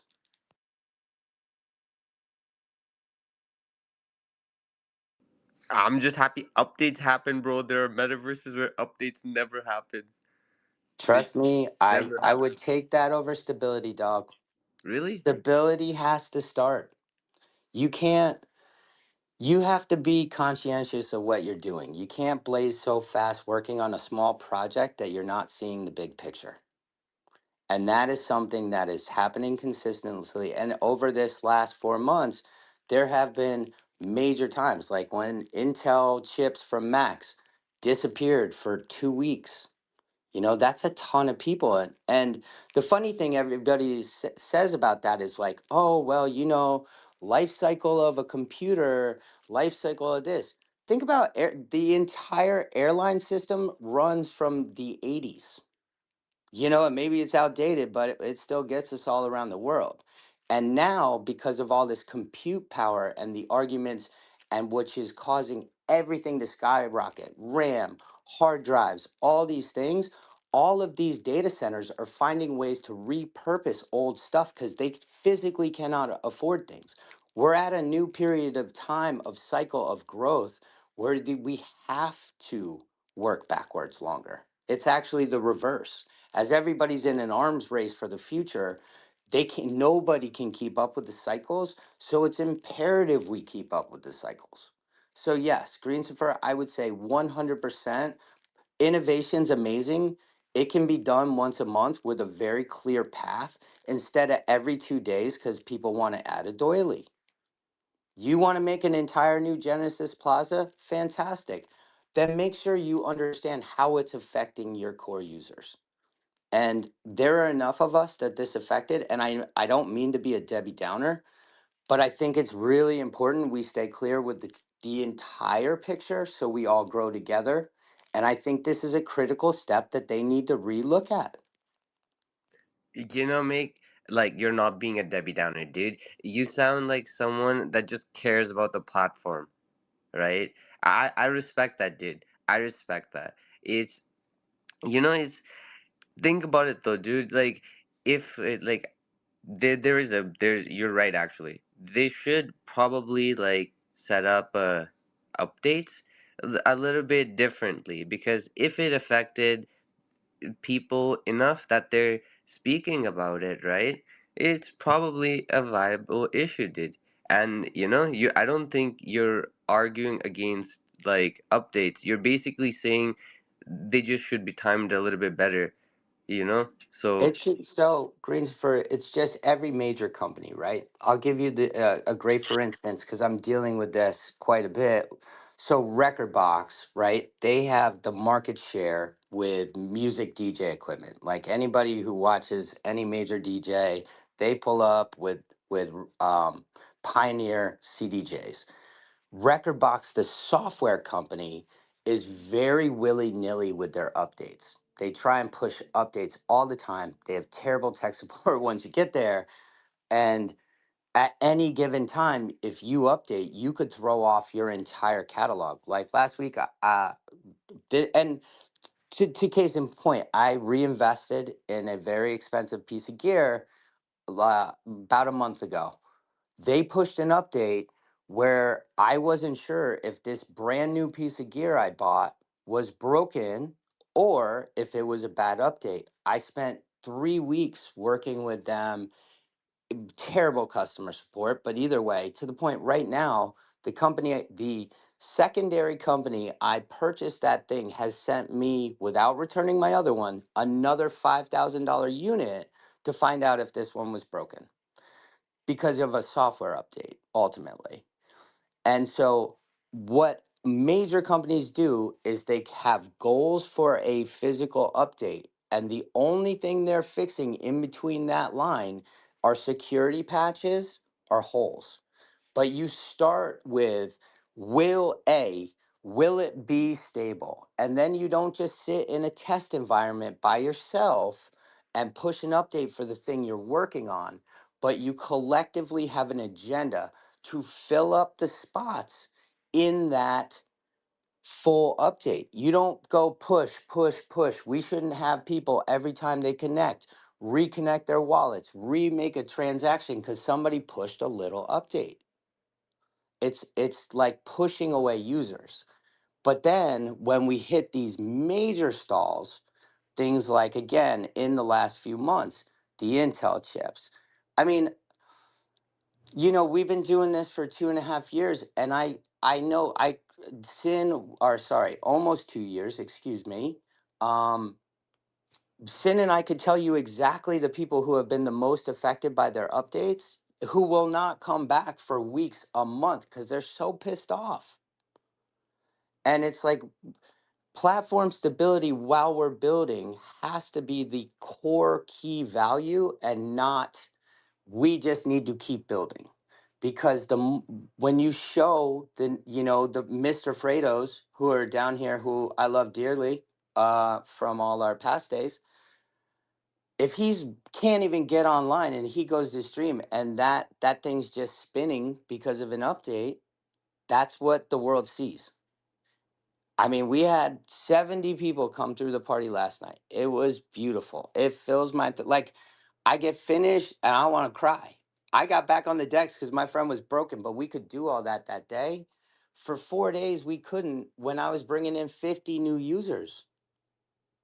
That's not acceptable. Like, you can never get to the point where you push an update where it breaks for more than 30% of your users. Like, that's not an update, you know?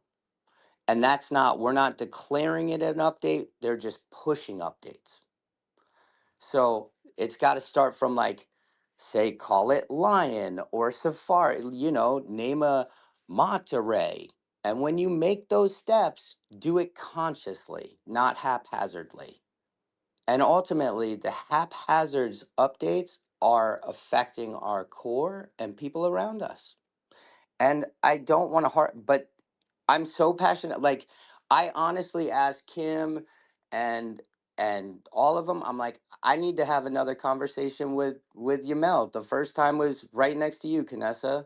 I was like, because it's incredible how it affects people. And he, out of everybody, the conversation I had with him, what I saw implemented based on thought was amazing. And I feel like they just need to reorganize what they think the truth is about how they update and do it from a stable location, do it all together, understand the impacts it has on the people around us. I'll get off. I mean, I'm sorry, I'm monologuing, but I love me some you all, and this one really affected me emotionally.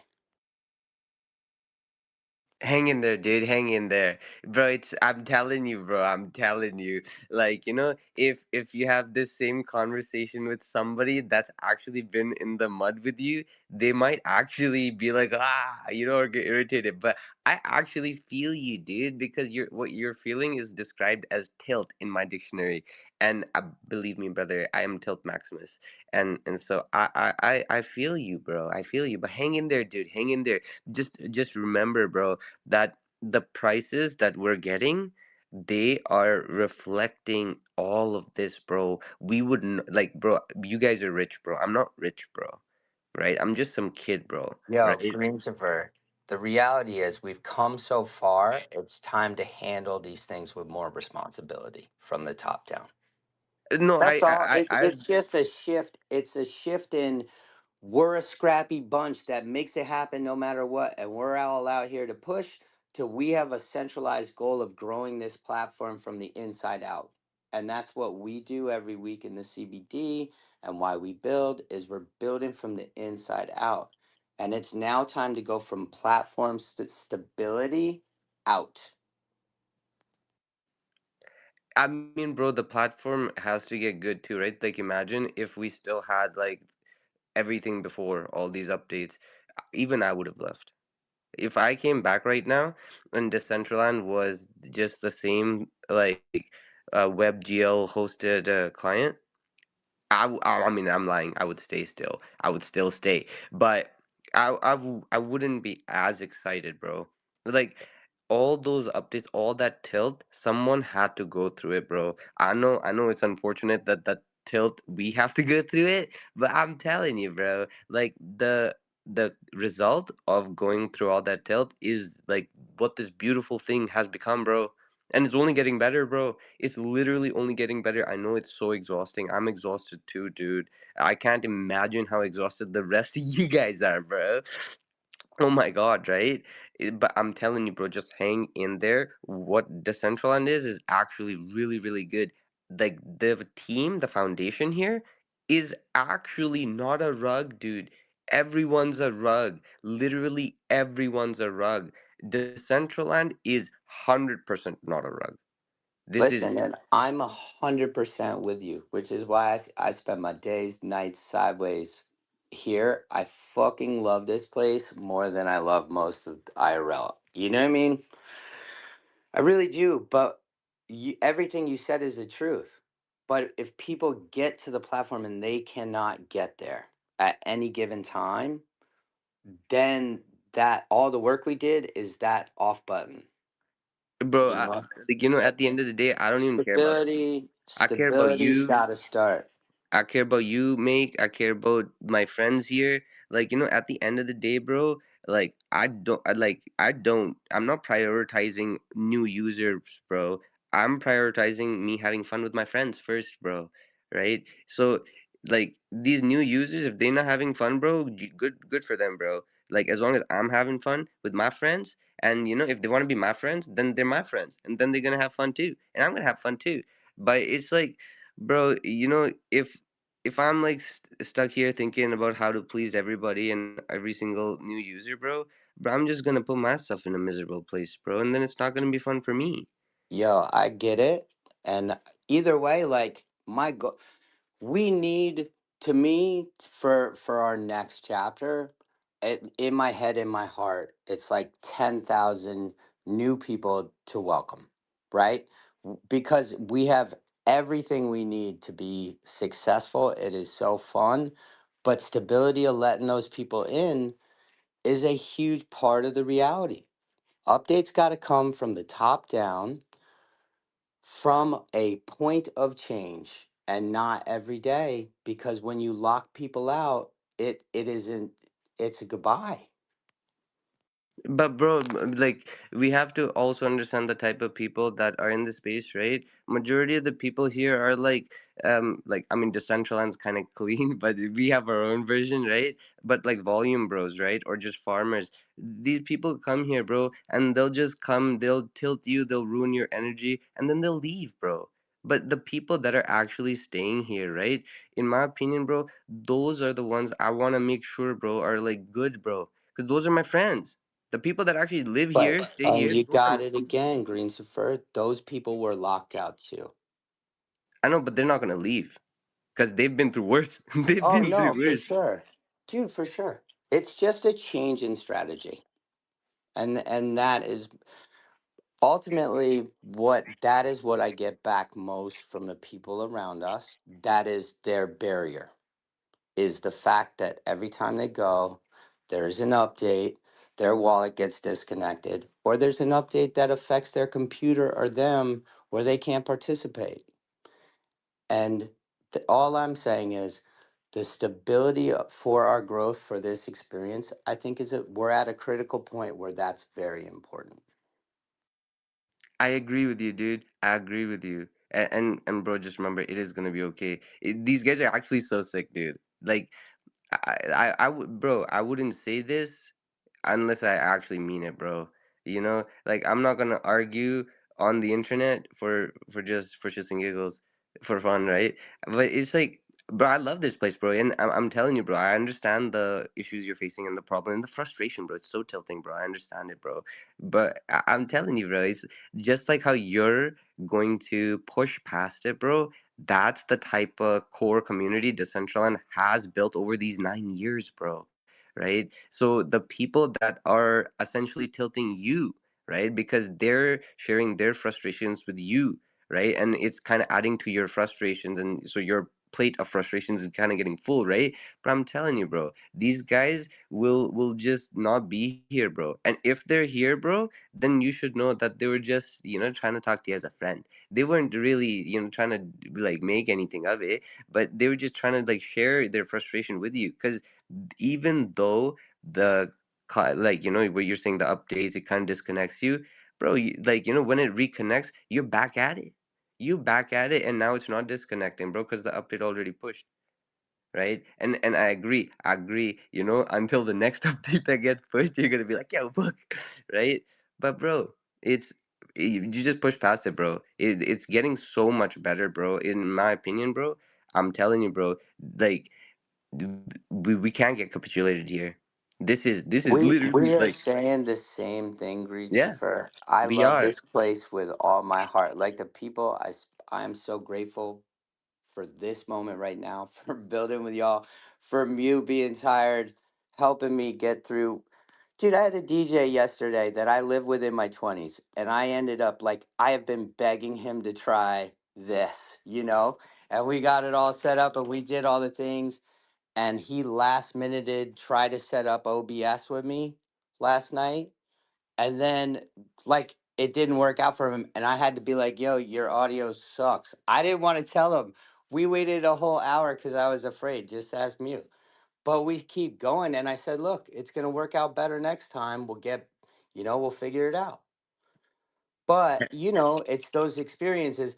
It was such a bummer. I was so nervous to tell him. It took an hour for me to be like, "Hey, classics, this music sounds terrible, but I'm gonna help you fix it next time." But it's those little things, man. Either way, we're building, and I just think it's important where we're at now. To me, it's like we build from stability out, and we're very cautious about it. That's all. I mean, it's just something that has largely affected my personal comfort because it happens a bunch. Bro, believe me, bro. Trust me, I know, bro. I know. I know the feeling, bro. I know the feeling. But I also want you to know this that, bro, sometimes I open Decentraland, I go to Genesis Plaza, and I just run around in circles, and I get happy, bro.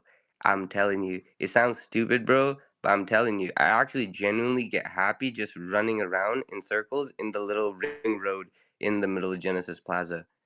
I'm telling you, that's bullish in my opinion. Because if I feel that joy, bro, I can only imagine how many other millions of people will share that joy, bro. I'm telling you, bro. It's like game development is so irritating for gamers, the devs, and it's been like this forever, bro. You know, like when we share our frustrations with other game devs, bro, these guys are gonna like smile and be like, "Yo, we like we know all about this, right?" But dude, they also know like when it's all done, bro, it's so good, bro. It's so good. It's all worth it, bro. In the end, it's actually all worth it, bro. In Dude, it. and it's all wins, Christopher. I'm not even gonna stay stuck on it because we had 100 people partying, fully stable yesterday for the party. There are so many wins. There are more people coming back than ever right now. Um, all the parties been packed. I don't know if y'all saw the rage party this week. I mean, there were 65, 70 deep having a good time that day too. I mean, the people are coming back and it's beautiful to see. Shout out Kim for helping us bring the people back. But they are out there and they're coming and they're building. So all these things are beautiful. And like, I love you guys so much. I see the sunshine. Again, when me and Sin were sitting in the beast hideout without eyelids, we were like, we got some work to do, but we got eyelids and we got pudgy penguins. All that stuff is beautiful. I'm just merely stating when we get to these points, then sometimes it's time to pivot of how we deliver the product because we are that close. Because at any given time, 100 people, 200 people could come hang out. And every opportunity that's open, we just keep shining lights on people like Fredo, on Alan building hockey rinks. Like we are doing beautiful things. It's just to see all sides of the coin and understand how we could be better. That's all. 100%, dude. Shout out Kim too, dude. Like, I was talking about I ran into a friend of mine that I didn't even know built in Decentraland. Bro, I ran into another friend and she's telling me that she had like some interview with Kim, and I'm like, wait a minute. What are you talking about? How do you know Kim, dude? And so it was actually kind of sick to actually see how Decentraland is actually, becoming the talk of the town, dude. I'm not joking. Like I'm like, how would I know that Kim had an interview with Rachel unless I talked to Rachel, right? I'm telling you, dude, because she told me she's my friend.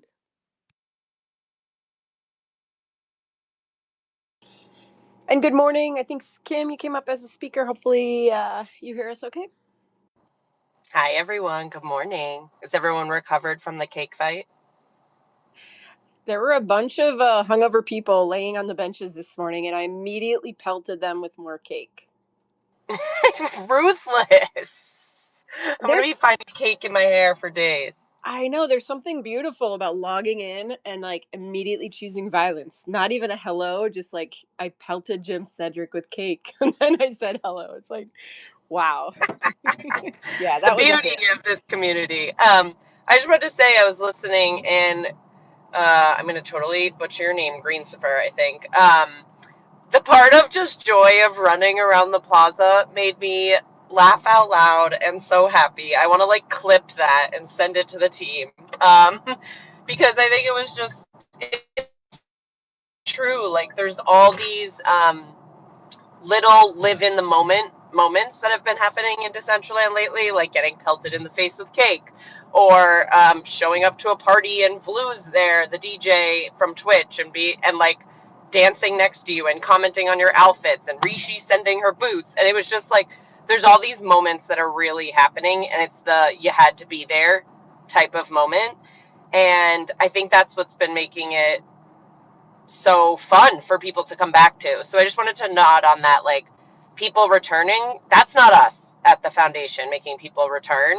Like we're getting them there, but it's the experience they're having, the community, the people they meet, that's why they return.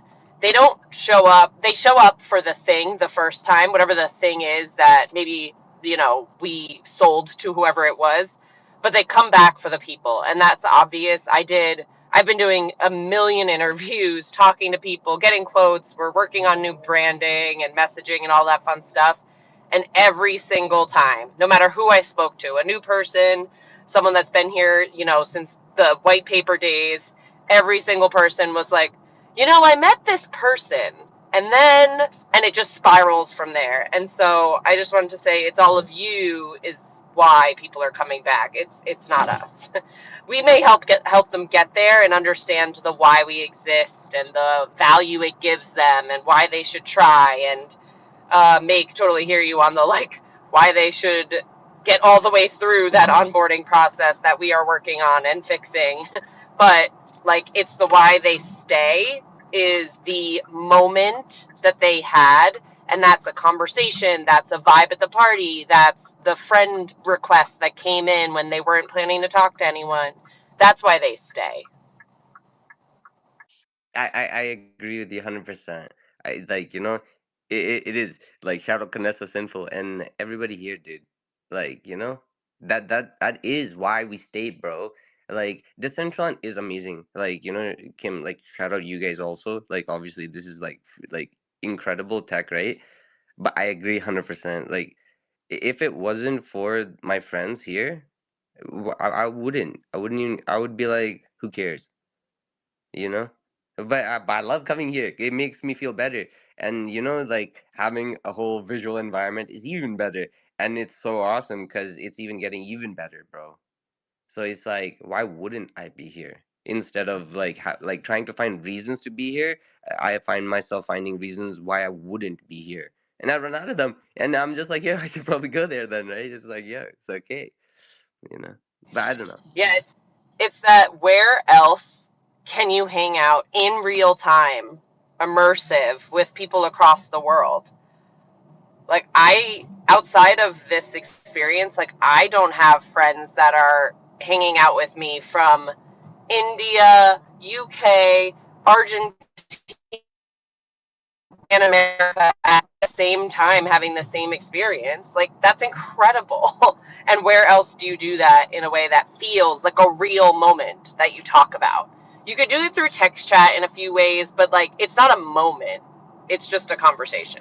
And I think that's the serious differential that we have is like you actually create real moments on the computer that you're like that turn into memories. And that's what is so special. We were talking about that this morning about how we nobody believes us when we're like, well, my friend in Dubai told me, or my friend in Singapore, I have to meet with my friend in Singapore today, and like they're just like, who are you, you joker? You don't have that many like you don't have that many friends, but like you definitely don't have that many friends from around the world. And I don't know, we were just talking about how actually just the global audience is also like a huge benefit that we don't even talk about enough. here, that like we are way more global, I think, than we used to be. It used to be very US centric, and I feel like the more time goes on, the more it's not. We're a global audience, a global platform. Yeah, I mean, stats wise, US is the biggest country, like as a singular country, but there's over 100 countries represented in Decentraland, like from people logging in. It's kind of wild seeing that, and it's a lot of small countries, places. Europe is the biggest like continent we have people logging in from, but across the board, it's like it's really dispersed. South America, a lot of different countries. We have some people in Africa, Asia. So it really is. We have Australia. So it is a wild place where you can be logged in and talking to all those time zones at once. We need to find somebody that has a connection at the science station in Antarctica and just get them to log in. I Like need it. Yeah, I need it checked off my list. I need every country. get them like a $50 Visa gift card if you just try this once. They're like, guys, we're serious researchers. We don't have time for this. But I mean, who knows? Maybe they have Starlink. Like that would be pretty fun. Bait them with the penguin. Bait them, you just create like a Antarctica scene and be like, look, we made your research lab in Decentraland. The only other place that can, you could have this because they're not gonna be able to replicate it otherwise, right? But it'd be kind of cool. It'd be kind of cool. That's actually a really, really neat idea. But I don't know. It'd be hard to do. I Who love has it. I love it. contacts? Who has contacts in Antarctica? Let me know. We'll build them a We, little world. hey, There'll be we, penguins running around. Kim, we happen to have a friend who was a scientist. Was he in Antarctica or Arctica? Antarctica. I'll see if I could. Perfect. Log I'll them in. work on that for you. Thanks, Meg. And speaking of ice, I see Icy in the crowd, and it's been a long time. Icy, good to see you. I follow all your wins. So it's awesome to see you pop in today. I'd love to see if you like have been to Decentraland anytime soon. I know you used to be in there a lot, so good to see you swing through. Hi, Icy. Good to see you. Well, come on in. We're having a cake fight all week. So just be warned. Canessa's ruthless. I just finally have a reason to use all my skills that I've honed. So, but yeah, it's that Kim. I was telling them. I think that was the funnest day in Decentraland maybe ever was yesterday, or at least like top 5. Like that, I had so much Oh, I love stuff to that. do. Yeah, I had so much stuff to do in my like real life, like in IRL, and I did not log off. I stayed in way longer than I was planning on it just because I was having so much fun. So that's how you know you're having fun. You're like, I don't want to log off now. I just want to get I mushroomed. woke up at 5 a.m. this morning because my kids woke me up, and I had to write a presentation that I was supposed to have done for you, Mel, that I was supposed to write all day yesterday. And instead, I was busy pelting everyone with cake. So now I had to wake up and write it this morning. So I feel you. It was very distracting, even as someone that has played with the cake in testing. I had so much fun with it. So I'm glad you all did too. I will tell the team. The content team really crushed it with that one. We just said, like, hey, wouldn't it be fun if there was a cake? And then I come in one day for testing and I get pelted with cake over and over and over. And I was like, guys, what the heck just happened? I asked for a cake. And of course, they turned it into the wonder that was the cake fight. That like okay, so Kim, I was saying like, do we don't even really realize what we just did in Decentraland. Like, what really just happened is that we got a functional first-person shooter mechanic in Genesis Plaza with hundreds of people right there. It was like, this is actually what we said we can't do, and we just did it. So we already had people here being like, can we get the code? Can we put it on our scene? So yeah, like just the fact that we could take the cake and go pelt that 100 people in the concert was amazing, because like that's just extremely heavy for any software to render that many avatars and then have like functional shoot mechanics. Like that's why Fortnite puts the battle royale, they don't put 100 people right next to each other, they split them up so that the computers never have to render that many individual players and have active shoot mechanics. And I told everybody earlier, I'm very picky. I'm very, I'm going to notice if the shoot mechanics are on or off. And so I was very impressed, and it passed my approval. And I may may have had some aggressive sides come out. You could talk to Mushroom and Vince. They got me, and I was like, "You guys are going down." I know all about sweat skins, hiding in They bushes. built it. They deserved it. It's like if this is what you build, this is what happens, buddies. So I'm glad to hear it. Yeah, I'll let the team know. I know they definitely are working on getting the assets like the balloon and all of that stuff put into the creator hub as like template type codes. So I'll find out what else is happening. I know they wanted to like fix a few little things, but I know as much as they can open source and post out, they'll be doing that very soon.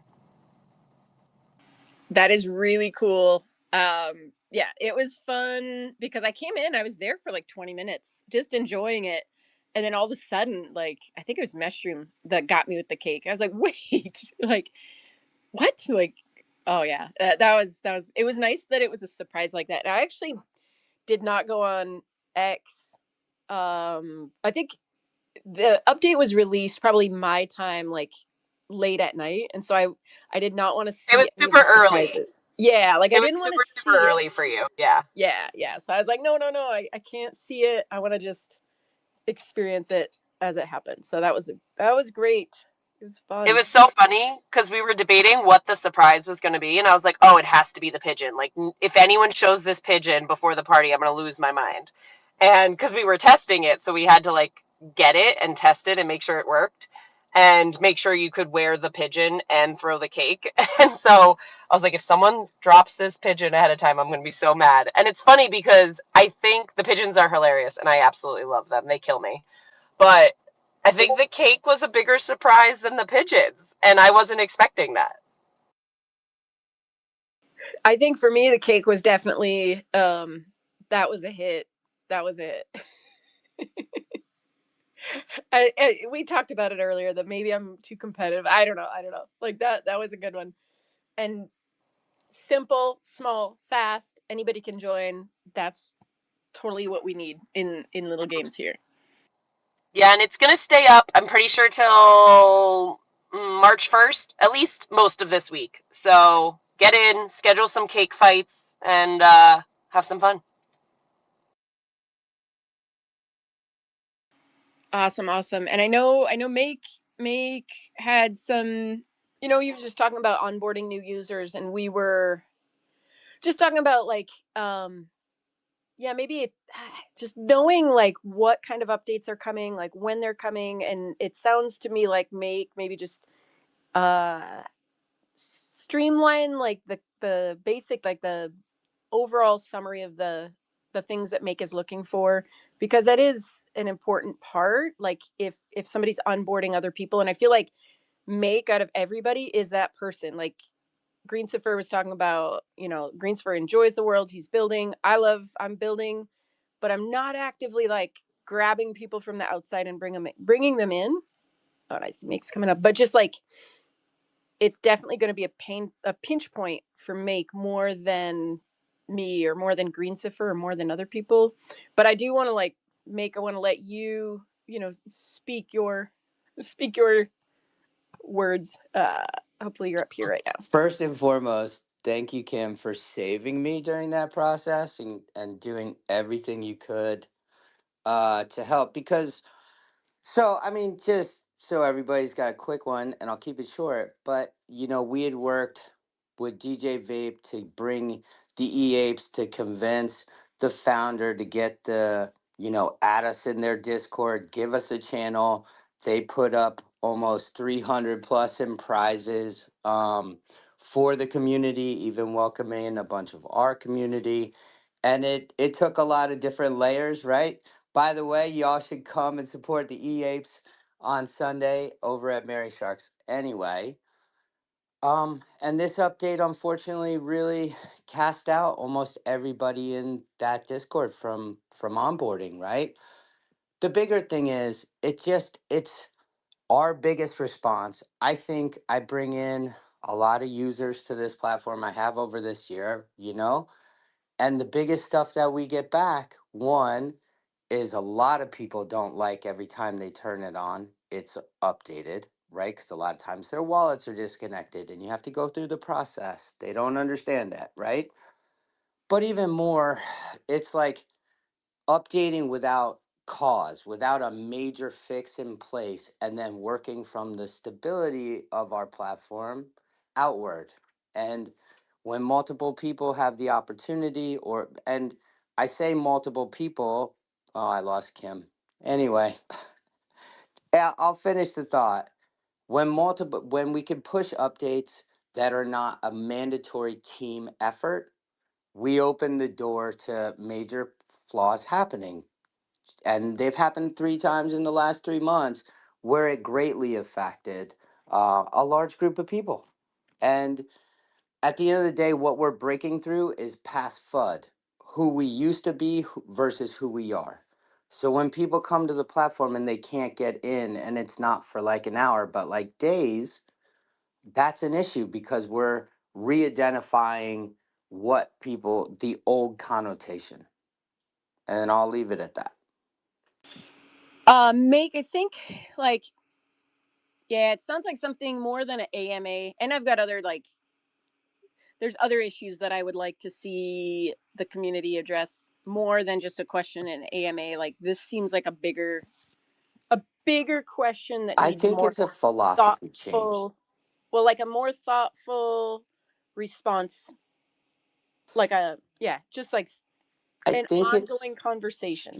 I think truly it's how you do something versus maybe how you have to think of it forward. It's like when you are at a certain point, like a bootstrap company, and you have startup mentality, it's push, push, push, everybody fight, fight, fight. And then you hit these certain points where you have to be like stable and work out of that stability and take a breath. Updates should be done as releases with notes, with a game plan, fully executed, and then you offer people updates every time we all shouldn't have anxiety turning on the platform ever from right now on because it's too good. And so I think it's just a philosophy change more than it's a problem, right? You go from startup to software platform and you work from the platform stability backwards. We can keep innovating, but it's got to make sense. I mean, and again, I have a product. My wife is a product director at, pretty much at Google. So she works with these things and gets to the point where they do releases and major updates, and they all work together towards a problem, but it goes from stability, the users affected, and how to optimize that experience before they push those major updates. And it's different in every country. So it all has to be done operationally with a game plan. We have some of the most data about who our users are. And so that outward should be the goal.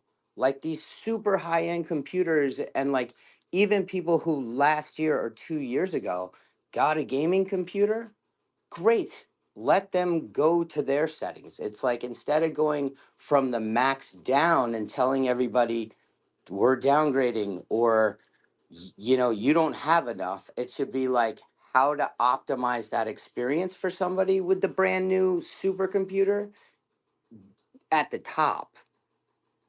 And it can't be top to bottom where the people who are doing the most work, like living in it, can't use it. And so it's just a philosophy. And again, I would argue I don't think there's a single dev writing code with the latest computer to actually even know what that experience is. Most of them are on small laptops writing code, testing that code in an environment and pushing it. But that doesn't tell the whole story. And if they don't even have the device to test that, and that's our base experience, there's a fundamental flaw there. So it's just a change of bootstrappers pushing code to pushing code from a place of stability. And that's how I feel.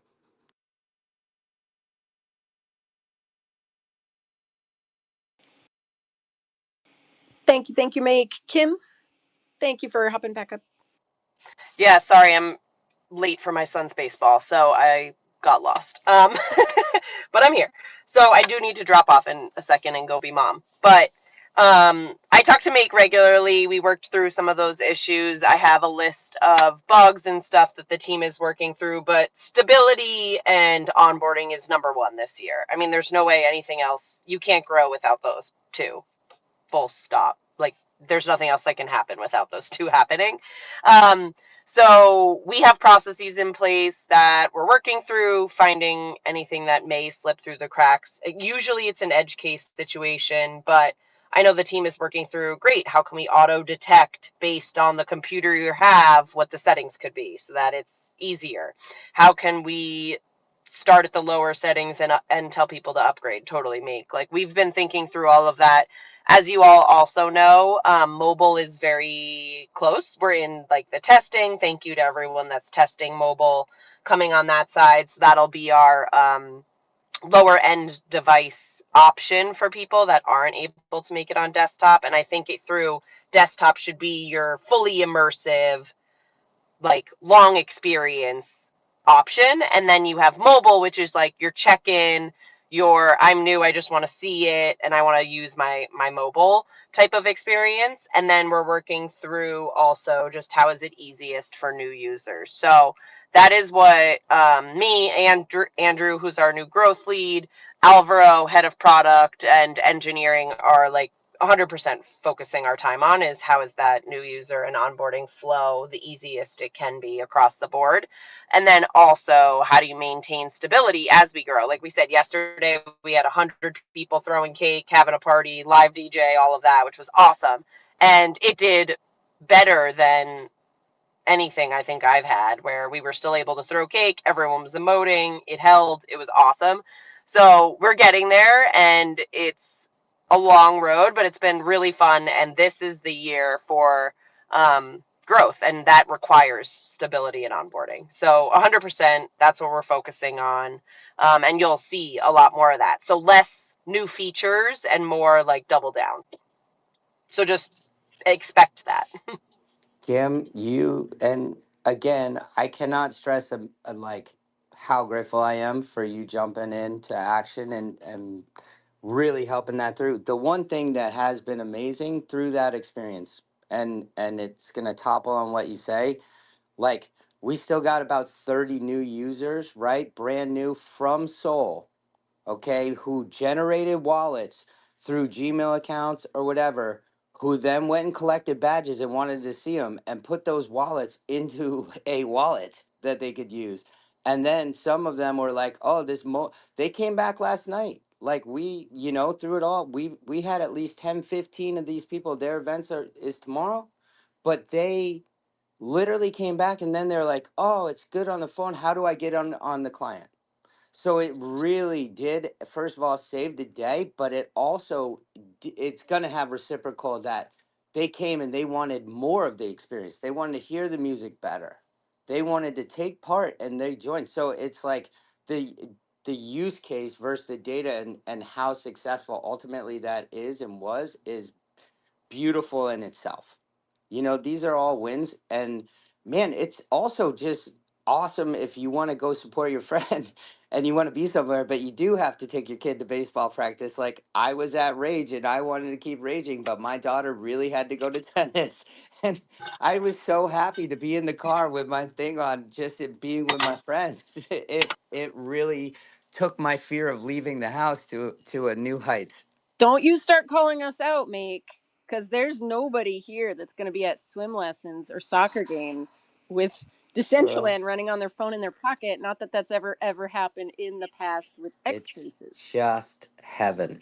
It's like a little. I've been with my That's the goal. mother-in-law in Decentraland at Outback Steakhouse. I have been at tennis, sitting there raging in my car. I'm sure that other.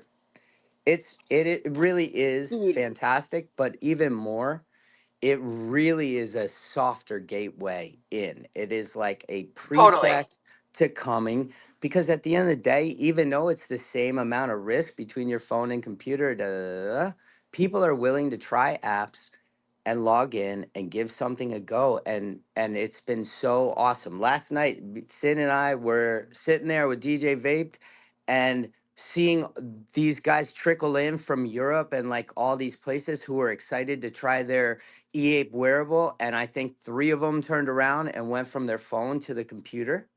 It's really exciting. So I'm not trying to be a pain in the ass. I think we're at that point where stability is, and I am a pain in the ass. That I can concur with everybody. Heart on the sleeve type of guy. Um, but seeing it work is beautiful. And I do have to jump, but thank you guys for letting me chat, have fun, and I will be throwing cake all week. So come find me. Go, throw cake at the game to the other parents if the team doesn't do well. Just kidding. Never do that. Have fun, Kim. Thanks for being here.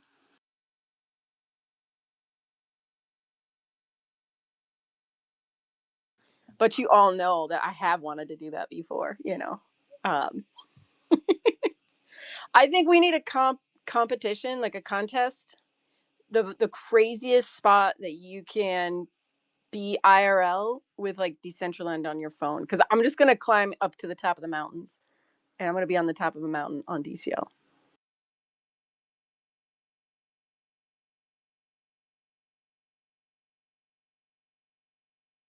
How about you, Sin? What mountains are we climbing? We're Mount gonna Are they go to the Mana. located in DCO? craziest place in the like craziest IRL location, and then be on Decentraland on our phone and take a picture of it. I guess we'll need two phones. Take a phone, have a phone to take a picture. You can go wrestle some gators. Yeah, yeah, that's what I was gonna say. All I have to do is like go across the street to our I don't know, gator sanctuary and go off the trail a little bit and find a gator pit. That's all that needs to happen. And right now it's dry season, so they are in gator pits. They're all like on top of each other in the very limited of water that there is, trying to stay hydrated. Maybe they'll eat me too.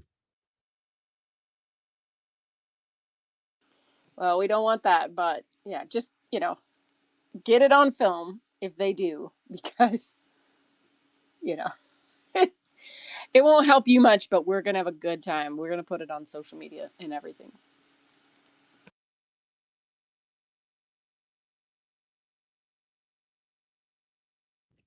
It'll be great. It'll be safe. Trust me. Just and let's see. I'm seeing that DJ CK is here. Good morning. Good afternoon, DJ CK. What up? Bitcoin. Hello, Metal Wolf. We have M in the building. Yolantis. Mew Mew Mew. Yolantis. And I mean a whole bunch of friends in the world, like Dio and Bluebell. Oh, who's that? HBD DCL. Hello, Hayabusa. Welcome, welcome, Caleb. Hello, hello, Sebka, Dr. Drip. It's always fun to see our friends here.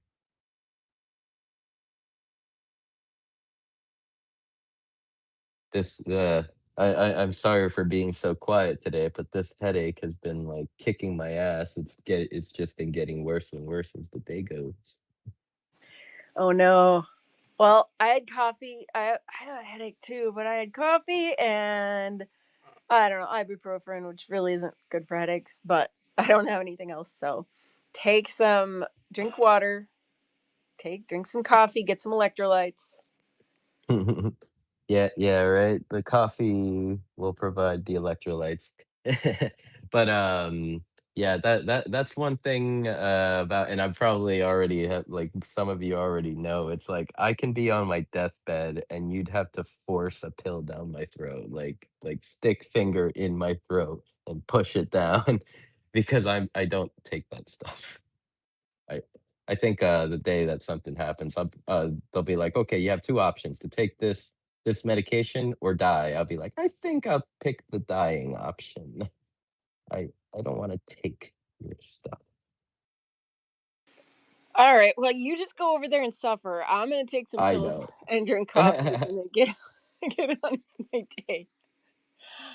Ah, Yes, yes, yes. I will just suffer away. yeah. Stones, stones. Stone. Why Welcome, have Stone. why has that name does that name look very familiar? Stones has Like an OG Death like Squad hat. yeah, like That, extremely familiar. oh yeah, Stone. Like so familiar where he could have been a guest on the first or second episode of Beyond the NFT ever. Well, since it's your 4-year Beyond the NFT anniversary coming up, I'm sure that you have something. What do you have to tell us about planning that, Sin? Can you tell us about your plans? Well, I think they're mostly your plans, because you'll be pulling the Uno reverse card.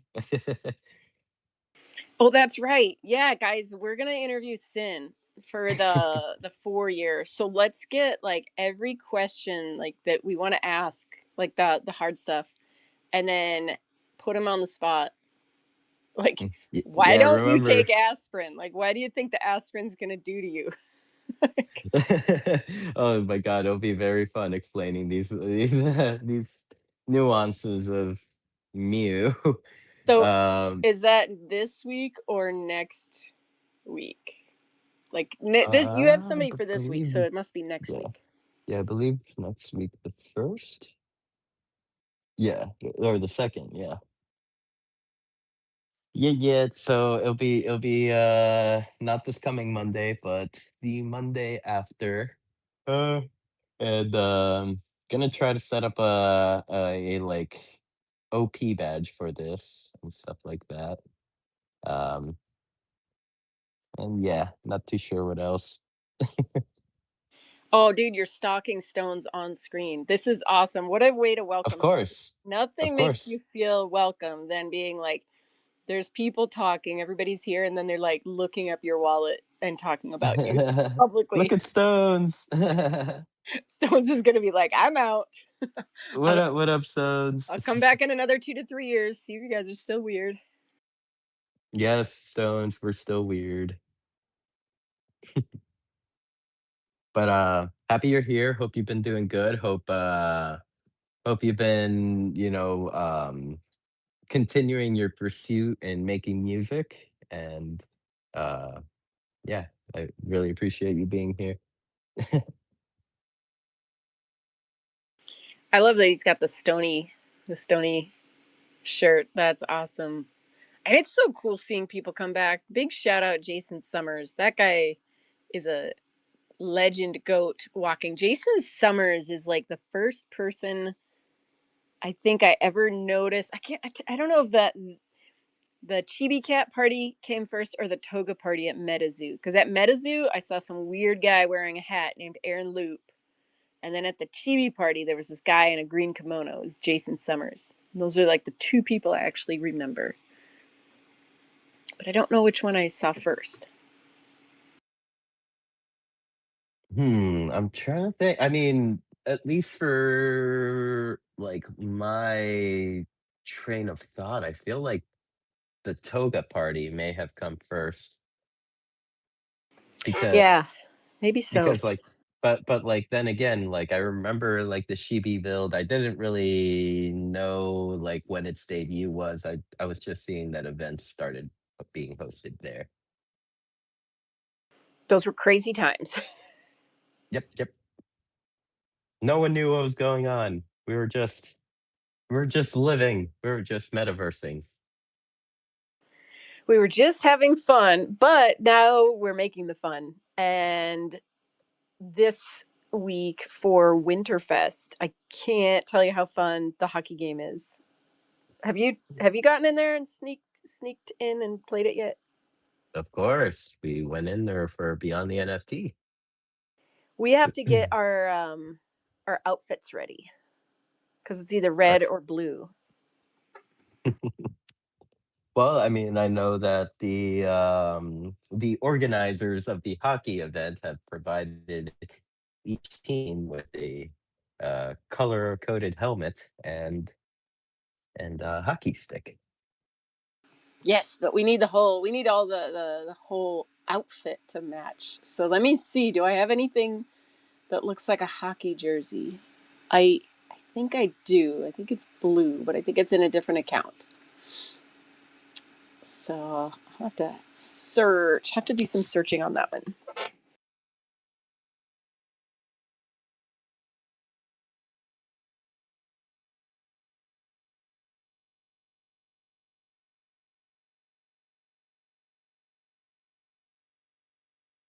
Okay, so hockey tomorrow, although Yeah. technically for some of us it's today. Like it's starting today-ish tomorrow, right? I gotta see how many hours away that is. Then we've got the sailboat on Monday, snow sculpture on Tuesday, Moffat and Lazaro on Wednesday, closing event I believe on Thursday, and then there's a couple others that we're gonna fit in there. Rishi's been working really hard on something. I'm not sure if it's gonna work, and if it doesn't work in time, like we will just make it work for a specific, event just for that. And then Clyde with Breathworks might be doing something on Thursday too. So still one more week, and then oh my gosh, the snow is gonna melt. And I don't know about you guys, but I'm kind of ready for. This has been a good kickoff for the snow in Decentraland. Well, I can tell you the snow's melting where I'm at. We actually hit 65 degrees the other day. Jeez, well, 65. Went from 3 feet of snow to nothing. Like I can see my deck.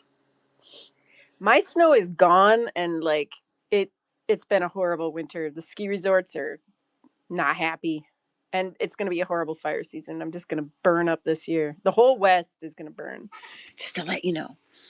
But that's a lot of heat, old guy, for that much snow. Hopefully it can all drain safely away. Yeah, it's good. It's good. No, I'm really excited. I think, like you said, for the first year, I think this has been a pretty good success story. And next year we'll talk about it a couple of months in advance, and then that'll give people plenty of time.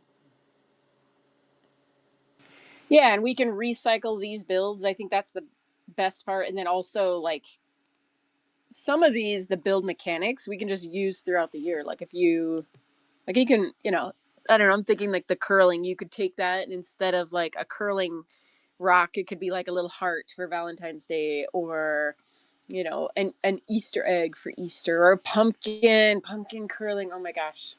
So I think the hard work has been done, and now it's just like polishing it up, making it look and perform the way we want it to. Oh, absolutely, absolutely. I think this time next year, maybe Sin will have a build. What do you think? No, I'll just have like my fifth RTMP server. That's all. Oh, I love that. I love Uh, Oh, Sin. Blender's still scary. Blender's still scary, even though I do have like 3 years of AutoCAD experience. But Blender is it's scary. Dude, you have 3 years of AutoCAD and you're scared of Blender? Yes. I don't know about that. Well, I'll say I was afraid of Blender too. Like I have to say that but the problem with Blender is there's so many different ways to do it. Like so, when I first started researching it, right? Um, all these shortcut keys. Everybody on the internet talks about these shortcut keys, and push this, control this, and this and that. And it's like it can't memorize all that shit. Not initially out of the gates. It took till somebody pointed it out to me. Everything you want to do is across the top. Just click on the drop down menus and then do what you want to do from there. Once I realized that's all I had to do, Blender became so simple for me because I didn't have to memorize all these shortcuts. Now, since then, I have memorized quite a few of them. But if you break it down simply by that, go into the menus, click on them, realize what's in there. Then you realize the actual shortcut key is right beside it, so you start memorizing it after the first few times you've used it. It actually becomes pretty easy.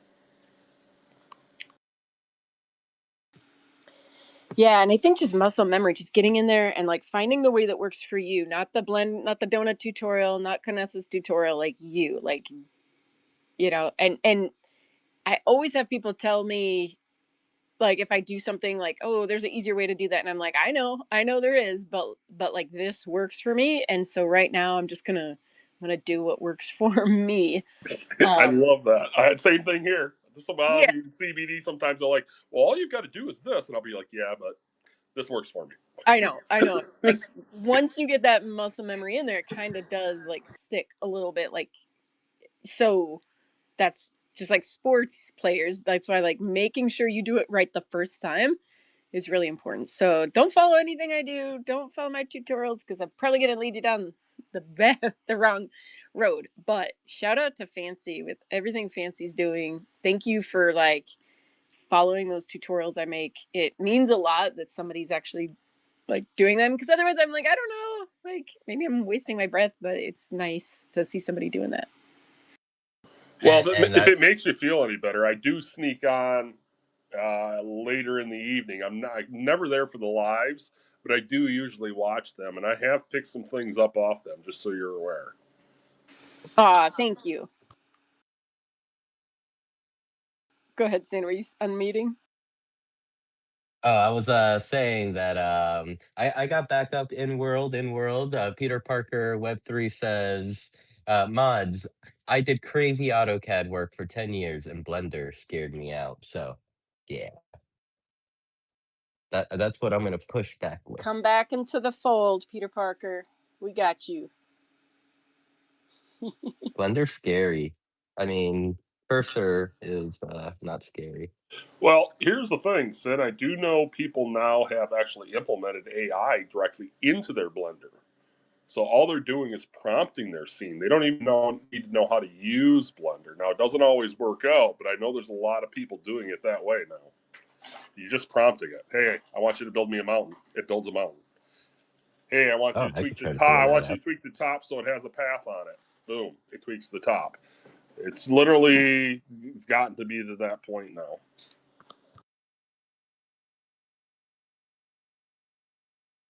Well, and All even right, if you all right. don't, oh, go ahead, Sam. That's all I was gonna say. I was gonna say, even if you don't do anything with it, like the way that AI is going to catch up in 6 months from now, a year from now, if it, like, let's say that Cursor is fully integrated into Blender, but like you still kind of need to have the basic language. If you have the basic language of Blender, you're going to be able to prompt better because if I don't know the difference between a Boolean collider and a decimator, then how can I tell chat like Cursor what I want? I need to know the language to be like, hey, can you put a collider, in this, yeah, this part, but not this part. So just even basic understanding, I think like is really important, and also just to be able to help other people. Like you could do so much if you learned just to help other people that come into the Discord and ask questions. So, but nobody can make you do it. It is also good that you're focusing on the RTMP. Other people are focusing on building. We can't do it all. Like there's only 24 hours in a day, no matter what. And it is good to focus on the parts that you love. But your friends are just going to goad you forever. Yes, yes, I'm prepared.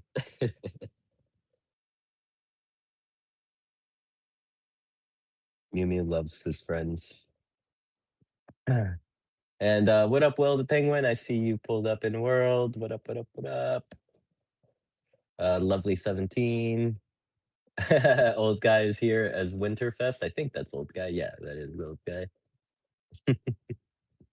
We got a nice crew here. And make sure y'all grab your OP badges. Let's see, OP badge has a little snowman on it today.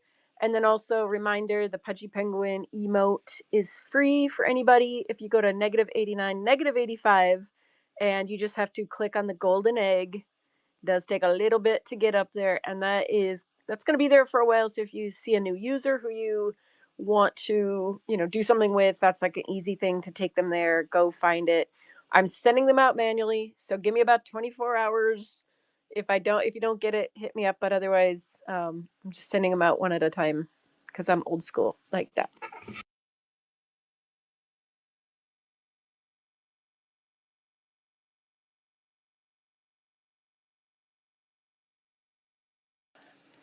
All right, and silence, Sin. I think that might mean it's we're either out of coffee, our aspirin isn't working, or it's time to move on with our day. For me, the top two, even though the second option is invalid since I take no aspirin, but yeah. No, no, let's see. Trying to think if we've covered everything. Uh, Crap. I feel like there's something missing, Canessa. Like something that happened like throughout this week.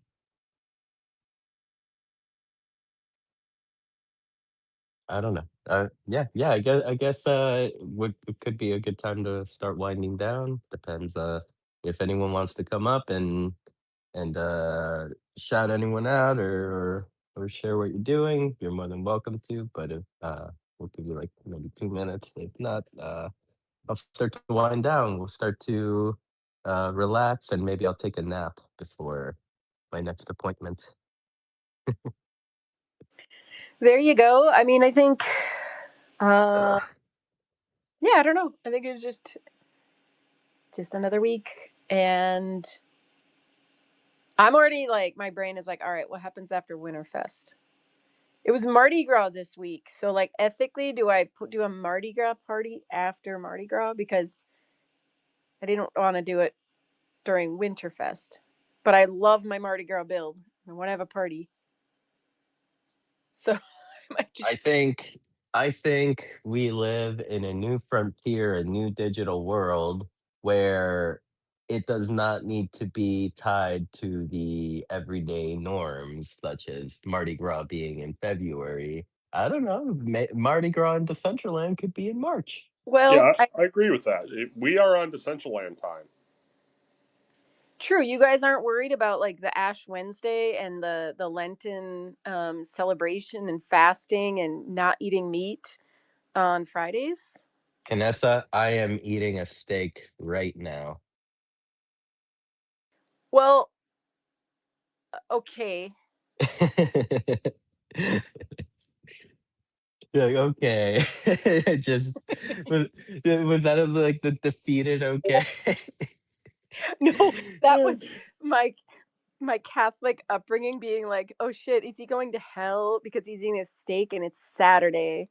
But is it just like, is it the whole Lenten? Is it the whole 2 months of Lent you can't eat steak? Or is it just Fridays? Like Fridays, because old guy, a fish fry, Friday fish fry, right? Like, I mean, it's a regional thing. It is. Yes. Yes. Where I come from, yes, that's all they'll eat on Fridays. But yeah, I'm gonna eat steak whenever I want to too. Just so you're aware. I don't. Yeah. And right now, I'm working with a bunch of people that are going through Ramadan, and they're not eating lunch or drinking water, and I'm like, sorry, I'm going to. Just how it is.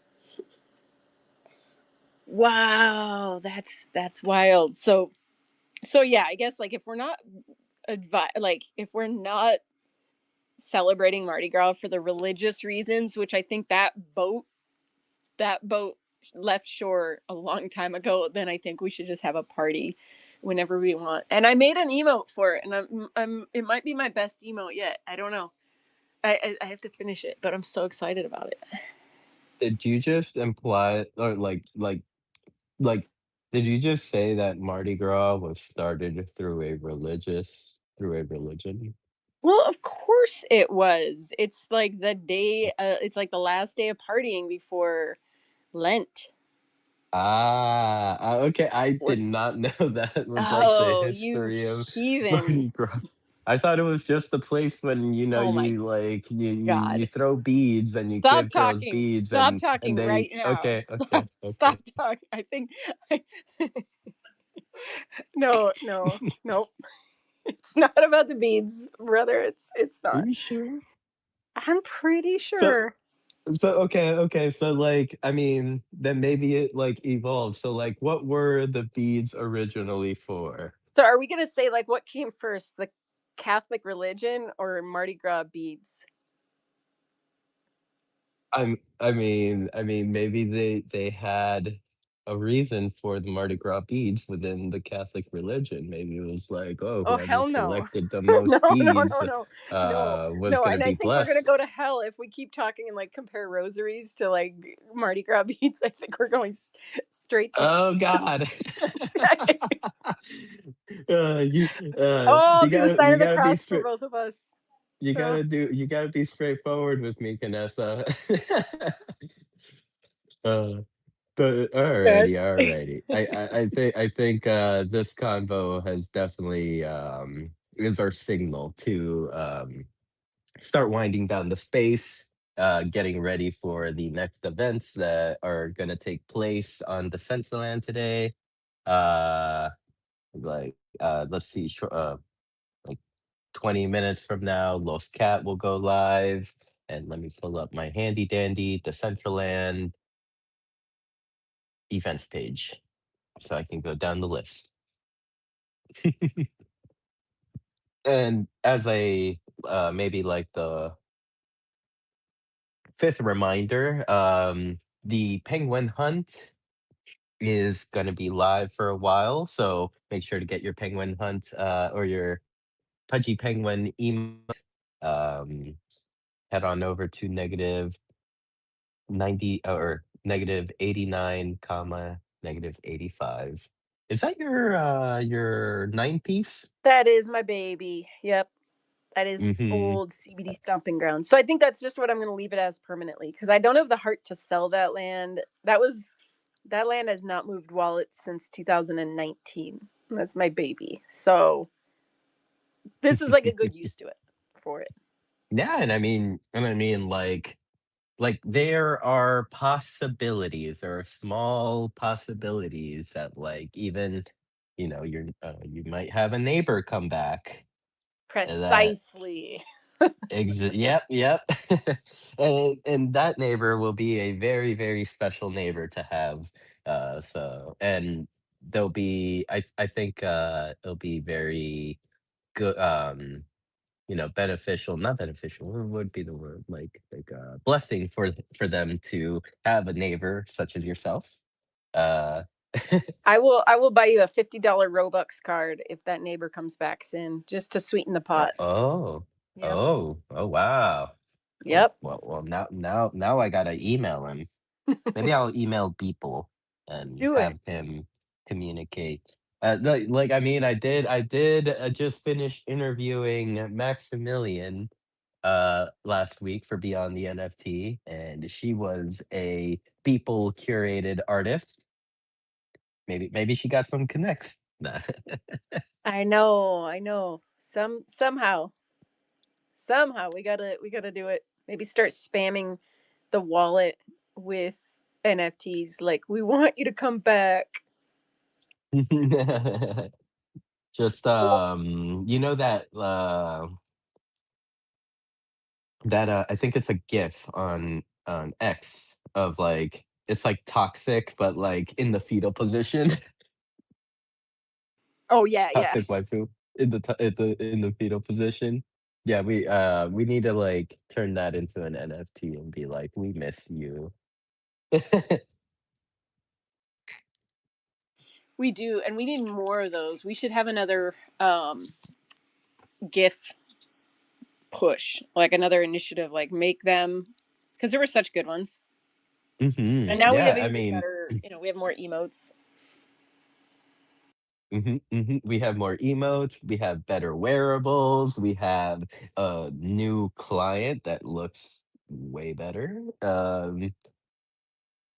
And yeah, I mean, if I'm remembering correctly, like their Odd Job kind of did a push. I believe it was like back in 2023 for like creating gifs and emotes for us and stuff like that, like just bringing us all together and making some fun stuff. And then Toxic started that doing that again after, like, in 2024. So yeah, maybe we just need to do a big push. And I mean, yeah, recommend Toxic, we need updated gifts. Oh, they would And love that. yeah, our Toxic Tuesdays will be gift parties. Yeah, we could just do it once. That'd be huge. Oh, and I see Alan. Welcome, welcome. Hey everyone, thanks. I know you're wrapping this up soon. Excuse me. I was away from the computer for a bit. I don't know, but I just want to say tomorrow is the hockey event. I hope whoever's interested can show up. It'll be 10 p.m. UTC, 5 p.m. Eastern, 2 p.m. Pacific, and we're gonna try to get a hockey game going. It'll be following Make and Mary's E-Apes event. So that's all. I just want to plug that. There's only a few hours left. If you want ads on the boards, just contact me somehow if you want. It can be anything. Let me know. All good. We got lots of people that have already signed up, so it's been a lot of fun. But yeah, I just wanted to say that. Hope you can attend. If you can't, totally cool. It's going to be chaotic, so be patient with us. We're going to try to get an actual hockey game going. And we're not sure how it'll play out, but no one does, and it'll be fun to see how it plays out. So, Dude, I'm hope to see already you there. ready. I got my helmet on. I got my jersey. Peter Parker's here. I'm already ready. I was like, Okay, put me in, coach. I got my skates on. there's that saying, keep your stick on the ice, Canessa. I don't want to be throwing you in the penalty box and or suspending you from the league. So, Well, you there's know, also sayings that like second place are the first losers. very true. Oh my God. Well, we'll That's from Dance Moms, by the way. Sorry. I this want to be on Canessa's team. Okay, I've been making a little mental list of who wants to be on what team. So we're gonna. I mean, I don't want to ruin it, but we're gonna try to have. We're gonna kind of have to manually put you into two teams. We'll see how it works out. It's gonna be. We're gonna do it live. So and just I will say this now. I know I shouldn't, but like be the hockey puck system with coding and all this stuff. I don't know how it'll react to having 10 or 20 people on the ice. So we'll see. But hopefully, there'll be lots of fun things before and after. So it won't matter too much if the puck decides to go crazy on us. Oh, and I was listening earlier. I just wanted to say quickly, I agree with what Make was saying. That's all I'll say. I When he was talking about giving us a heads up on updates, because there's nothing scarier than an update the day of something that you're trying to do. And I just maybe they should just like, hey, on this date we're gonna update, and then we can go. Okay, you know what? Let's push this off a few days, let the new updates settle, and then make sure it works then. And it just gives us a little flexibility. There's nothing scarier than a creator hub update a day before an event too, and it's like, oh, something's not working now, what did they change? And they'll just change one little menu system somewhere deep in the the bowels of creator hub, and it doesn't, so that it causes panic at the last moment. And so hopefully they can just give a little heads up, or like they were doing updates straight through like the music festival, like every day, like, oh no, what's going on? I know that they probably had to, but it did cause anxiety. So Yeah, have a great day. those updates were because day one was so broken. I They know. It is funny. Here's the update, and then like, oh, here's the update for the update, and then here's the fix for the update, and then let's face it, it's just a weird routine. It's like a wave pattern of like, update, and then okay, everything's screwed up, and then everything settles down, and it's like you get used to the weird quirkiness of something, and then boom, here's the update. Like, It's so called being trauma bonded. trauma bonded. No kidding. Yeah. See, we can't leave because it's sort of like, Vietnam or something.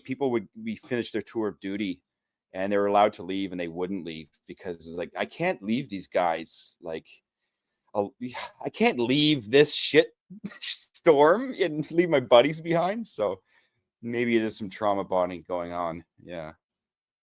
Well, it's the cyclical lows and highs, the endorphins, the cortisol released, and then when everything goes great, we get the dopamine hit, and everything's wonderful, and our body's addicted to the cocktail of all the emotional roller coaster. Or you guys are just awesome, and we really like you, but it might be a little bit of both. Little bit of both for sure. But I gotta admit, I'm looking forward to Monday and this event being over and just like sleeping all day. Not that I because Pepe's on the West Coast, I stay up late a lot while we're working on these things, so I get like totally sleep deprived. But all lessons learned. It's been a great journey. So yeah. Well, old guys here, thanks for putting us all together. Hope you're doing well, and should be a lot of fun tomorrow. And it's been a lot of fun. So congrats to everyone. And I know it's getting late here, so I'll stop talking. No, man. Thank you for building. Hey, this was just a quick idea. Kness and I were talking about, and boom, it just kind of blew up from there. So appreciate everybody that did stepped in and decided to build something. And if it didn't work out for you this year, you've got a full year to make it happen for next year, right? I mean, we all know, at least that's the goal, right? To have this happen again next year. So imagine where we're going to be next year. AI popped into our tool bag this year, big time, right? Just imagine what tools we're going to have next year come February to be able to use. And, as far as like the updates, during the conversation, I was thinking quite a bit about that. And it is frustrating, and I understand that. But unfortunately, if you think about how far we've come in a year's time, how much this platform has evolved, how much we have learned as a community, technology is moving faster than we are, right? I thought there were supposed to be like major updates every 8 weeks or 16 weeks or something like that, and then just small ones in between. But it does seem like it's happened quite frequently, to the point like even sometimes in Creator Hub, I won't update the dependents because I always seem to have an issue with it, right? And if we could do something like that, but then I thought, well, even if we could do that, okay, say Sin doesn't update, Alan doesn't update, Knessa doesn't update, but others do go and update, and it breaks for them, but it's working fine for us. That doesn't resolve the issue either, because you're still giving people the opportunity to update. So I mean, I don't know what the exact answer is for that. What I do know is technology is moving so fast, and if we stop the updates or we slow the updates down, we are going to fall further and further behind. I don't know. I don't know what the solution is to it. But even with that, if they were to put out notes for me and say, hey, this is what we're going to do, and this is what we're going to change, and this is what's going to happen, I wouldn't know what that meant anyway. Well, what's that going to do to my scene? That's not really going to tell me a whole lot. Some dev somewhere would understand that and say, hey, I need to change this right now. I wouldn't understand that. The average builder in here is not going to understand that. So I don't know what the solution is to it, short of having like an alpha session before they put out a week-long alpha session, before they put out a major update, and everybody gets to test in it and play in it and have a whole separate thing and tell them what's broke and what isn't. That's the only thing I can see in my mind that would actually work. A lot of these other platforms, let's just take Fortnite, for example, they're controlling the whole scene. They're controlling the whole platform that we're looking at, where this is a living, breathing platform where every single creator is building what they want with their own code a different way. Some people are using this AI. Some people actually are coding it themselves. Some people are doing this. That's a lot for one platform to have to make work. And I can tell you, I think they're finding that out, because anytime I go into the help section, first question out of their mouth is, how did you build this? Was it with AI? Was it through Blender? Was it with some other sort of, tutorial, whatever, right? So I think this is going to be a tough one to solve. I just do. So, but I do appreciate everybody that has built for this. I hope everybody's enjoyed it. So. Well, thank you, old guy. We wouldn't have any of it without you. And I think that, like, as the year goes on, we're going to have more opportunities, hopefully through Regenesis Labs for hackathons. Hopefully, there's going to be build opportunities the way that Foundation puts, the call for builders out. So, like, everything we're doing here, it's just leading us up to the next thing. Like, these doors we're opening now are going to let us walk through doors in October, though we don't even know. We don't even know what doors they are. So I think that, like, every little thing like this that we keep pushing, it's getting us somewhere. We don't know where this goes. We don't know who's going to turn into builders, who's going to turn into show hosts or event planners. And I think, like, personally, I just always tell myself, don't ever close the doors. Like, you don't, just always keep your doors open, because you don't know where any of this is going. As a special ed teacher, I am far, far from familiar territory. And I'm so glad that I didn't keep my feet on the earth. I'm glad I took the leap, even though it's scary. So I nowhere I'd rather be than here with you guys, like, talking about the craziest AI and stuff like that.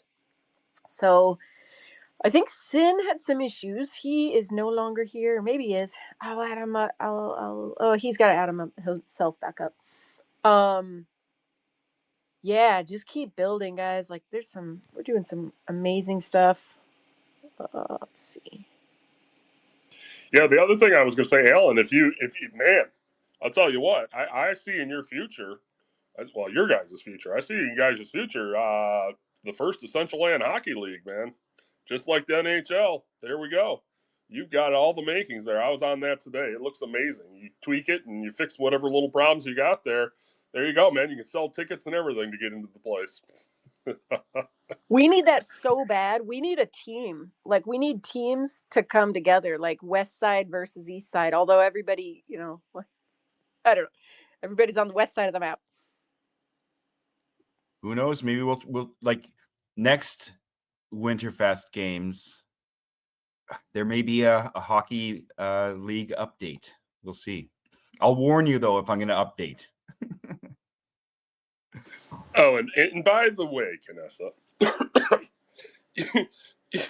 you said you came down pretty hard on me. Like, you really think I'm that competitive? I've heard the whole show. We can play it back. The cake throwing, second place is the first loser. Maybe I wasn't quite wrong then, huh? Sorry, my voice is so fucked up today. I'm only competitive in a few sports, though, so I don't know. I'm not competitive with, like, other sports, but I was a competitive shooter in high school, and I like hockey. So that's all, shooting stuff and hitting stuff. I don't know if you want to go deeper on that. I think you're digging a hole on this one. Well, that's okay. I got a golden shovel, so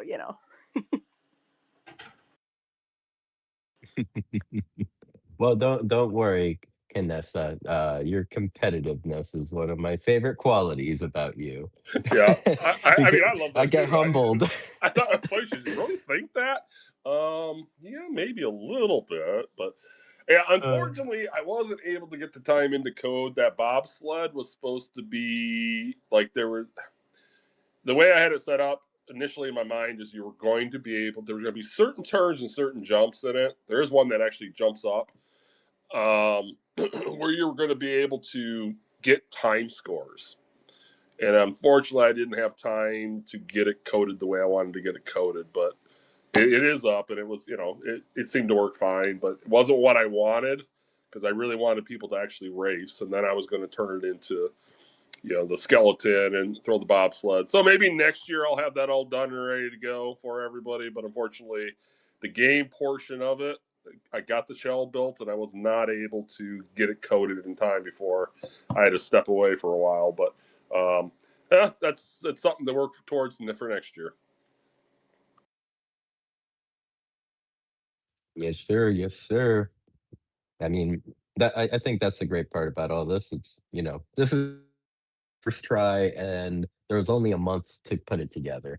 And on Beyond the NFT this past Monday, I was showing Maximilian like what everyone's built here for the Winterfest, and told her the time span that there really was. Like it was like basically like a month before like uh the announcements came out from Canessa and the old guy, and everyone got to building like and she was like, "What?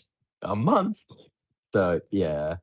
And I want to welcome a new speaker. I see Sven has come up. Welcome, Sven. How are you? Hello, hello. I'm doing great. It's good to hear you guys talk about spaces and metaverses. So I wanted to just hop in and say hi. Hey, are you a metaverse explorer just like us?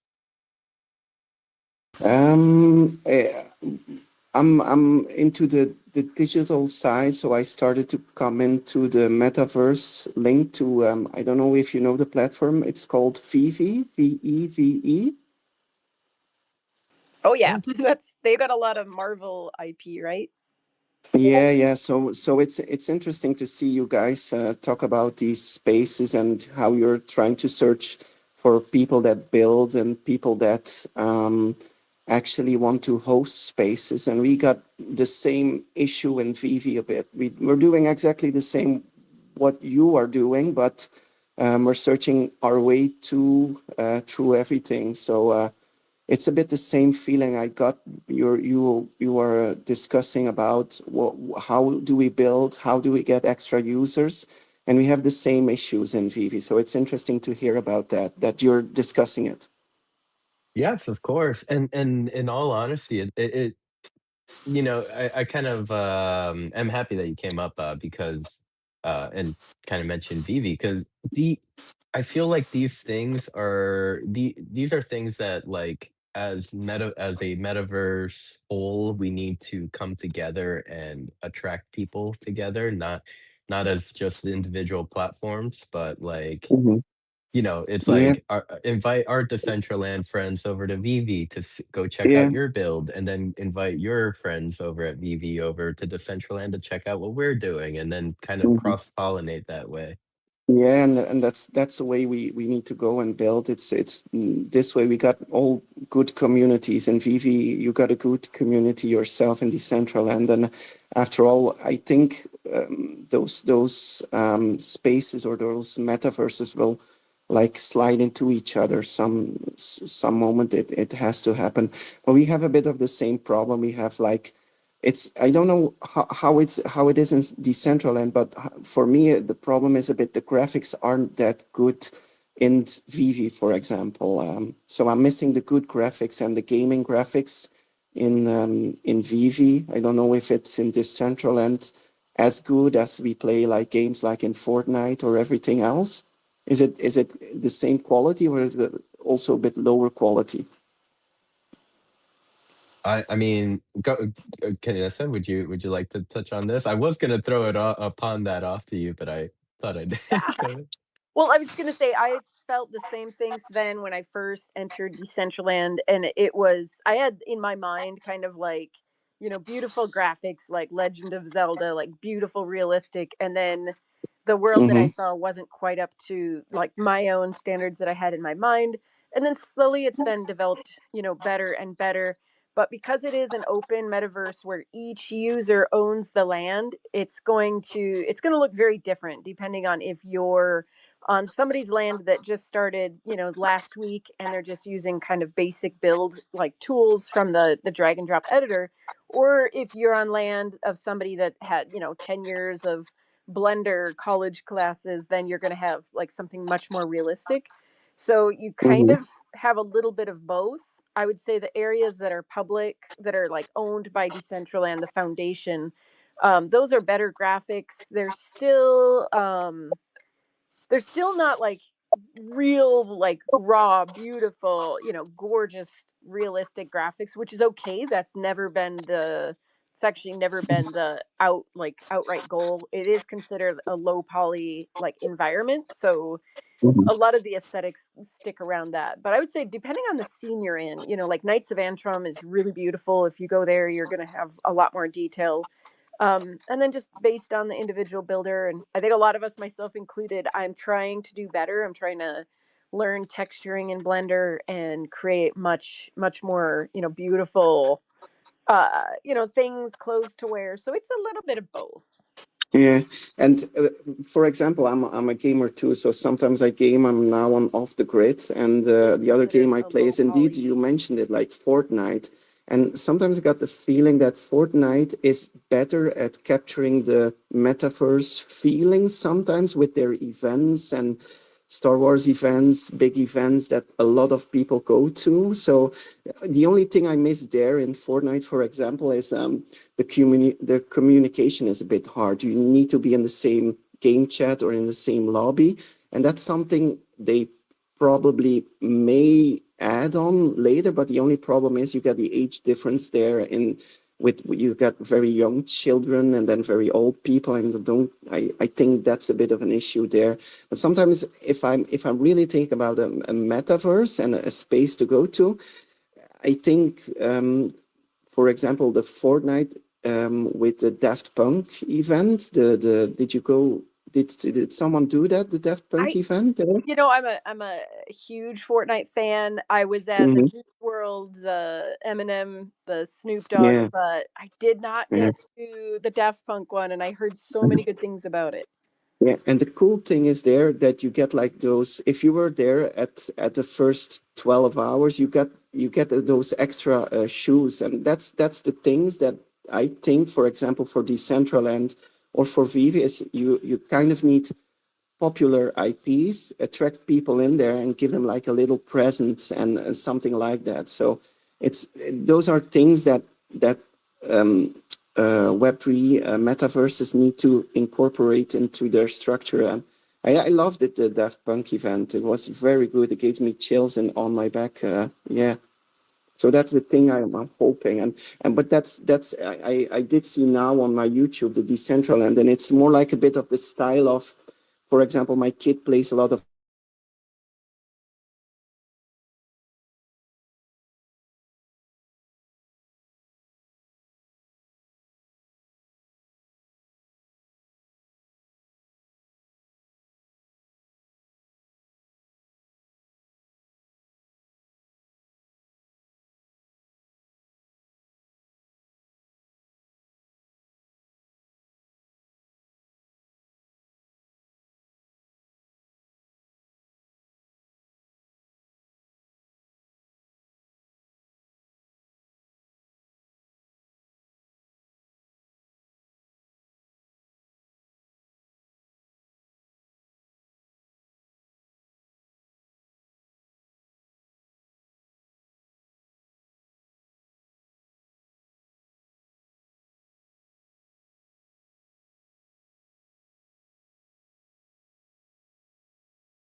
Check, check.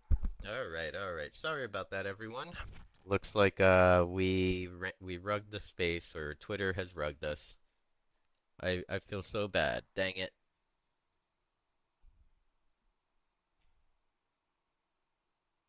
Because of Sven, I want to connect with him, but it seems like fucking I don't know, my Twitter is being very annoying today. It's not loading. Well, I guess hence the rug. All right, let's see. But I guess we can call it a day on that. No.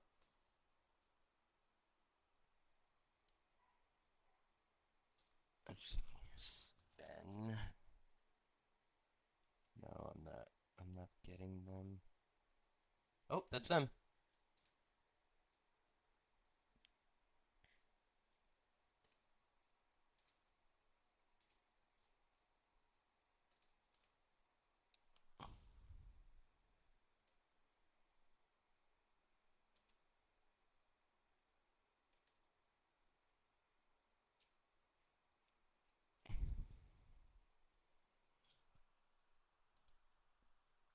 Sven. Ew, I hear myself. I'm not getting. All right, so I guess we're gonna close down here. Have a great day, everyone. Uh, and let's head over to Los Cat.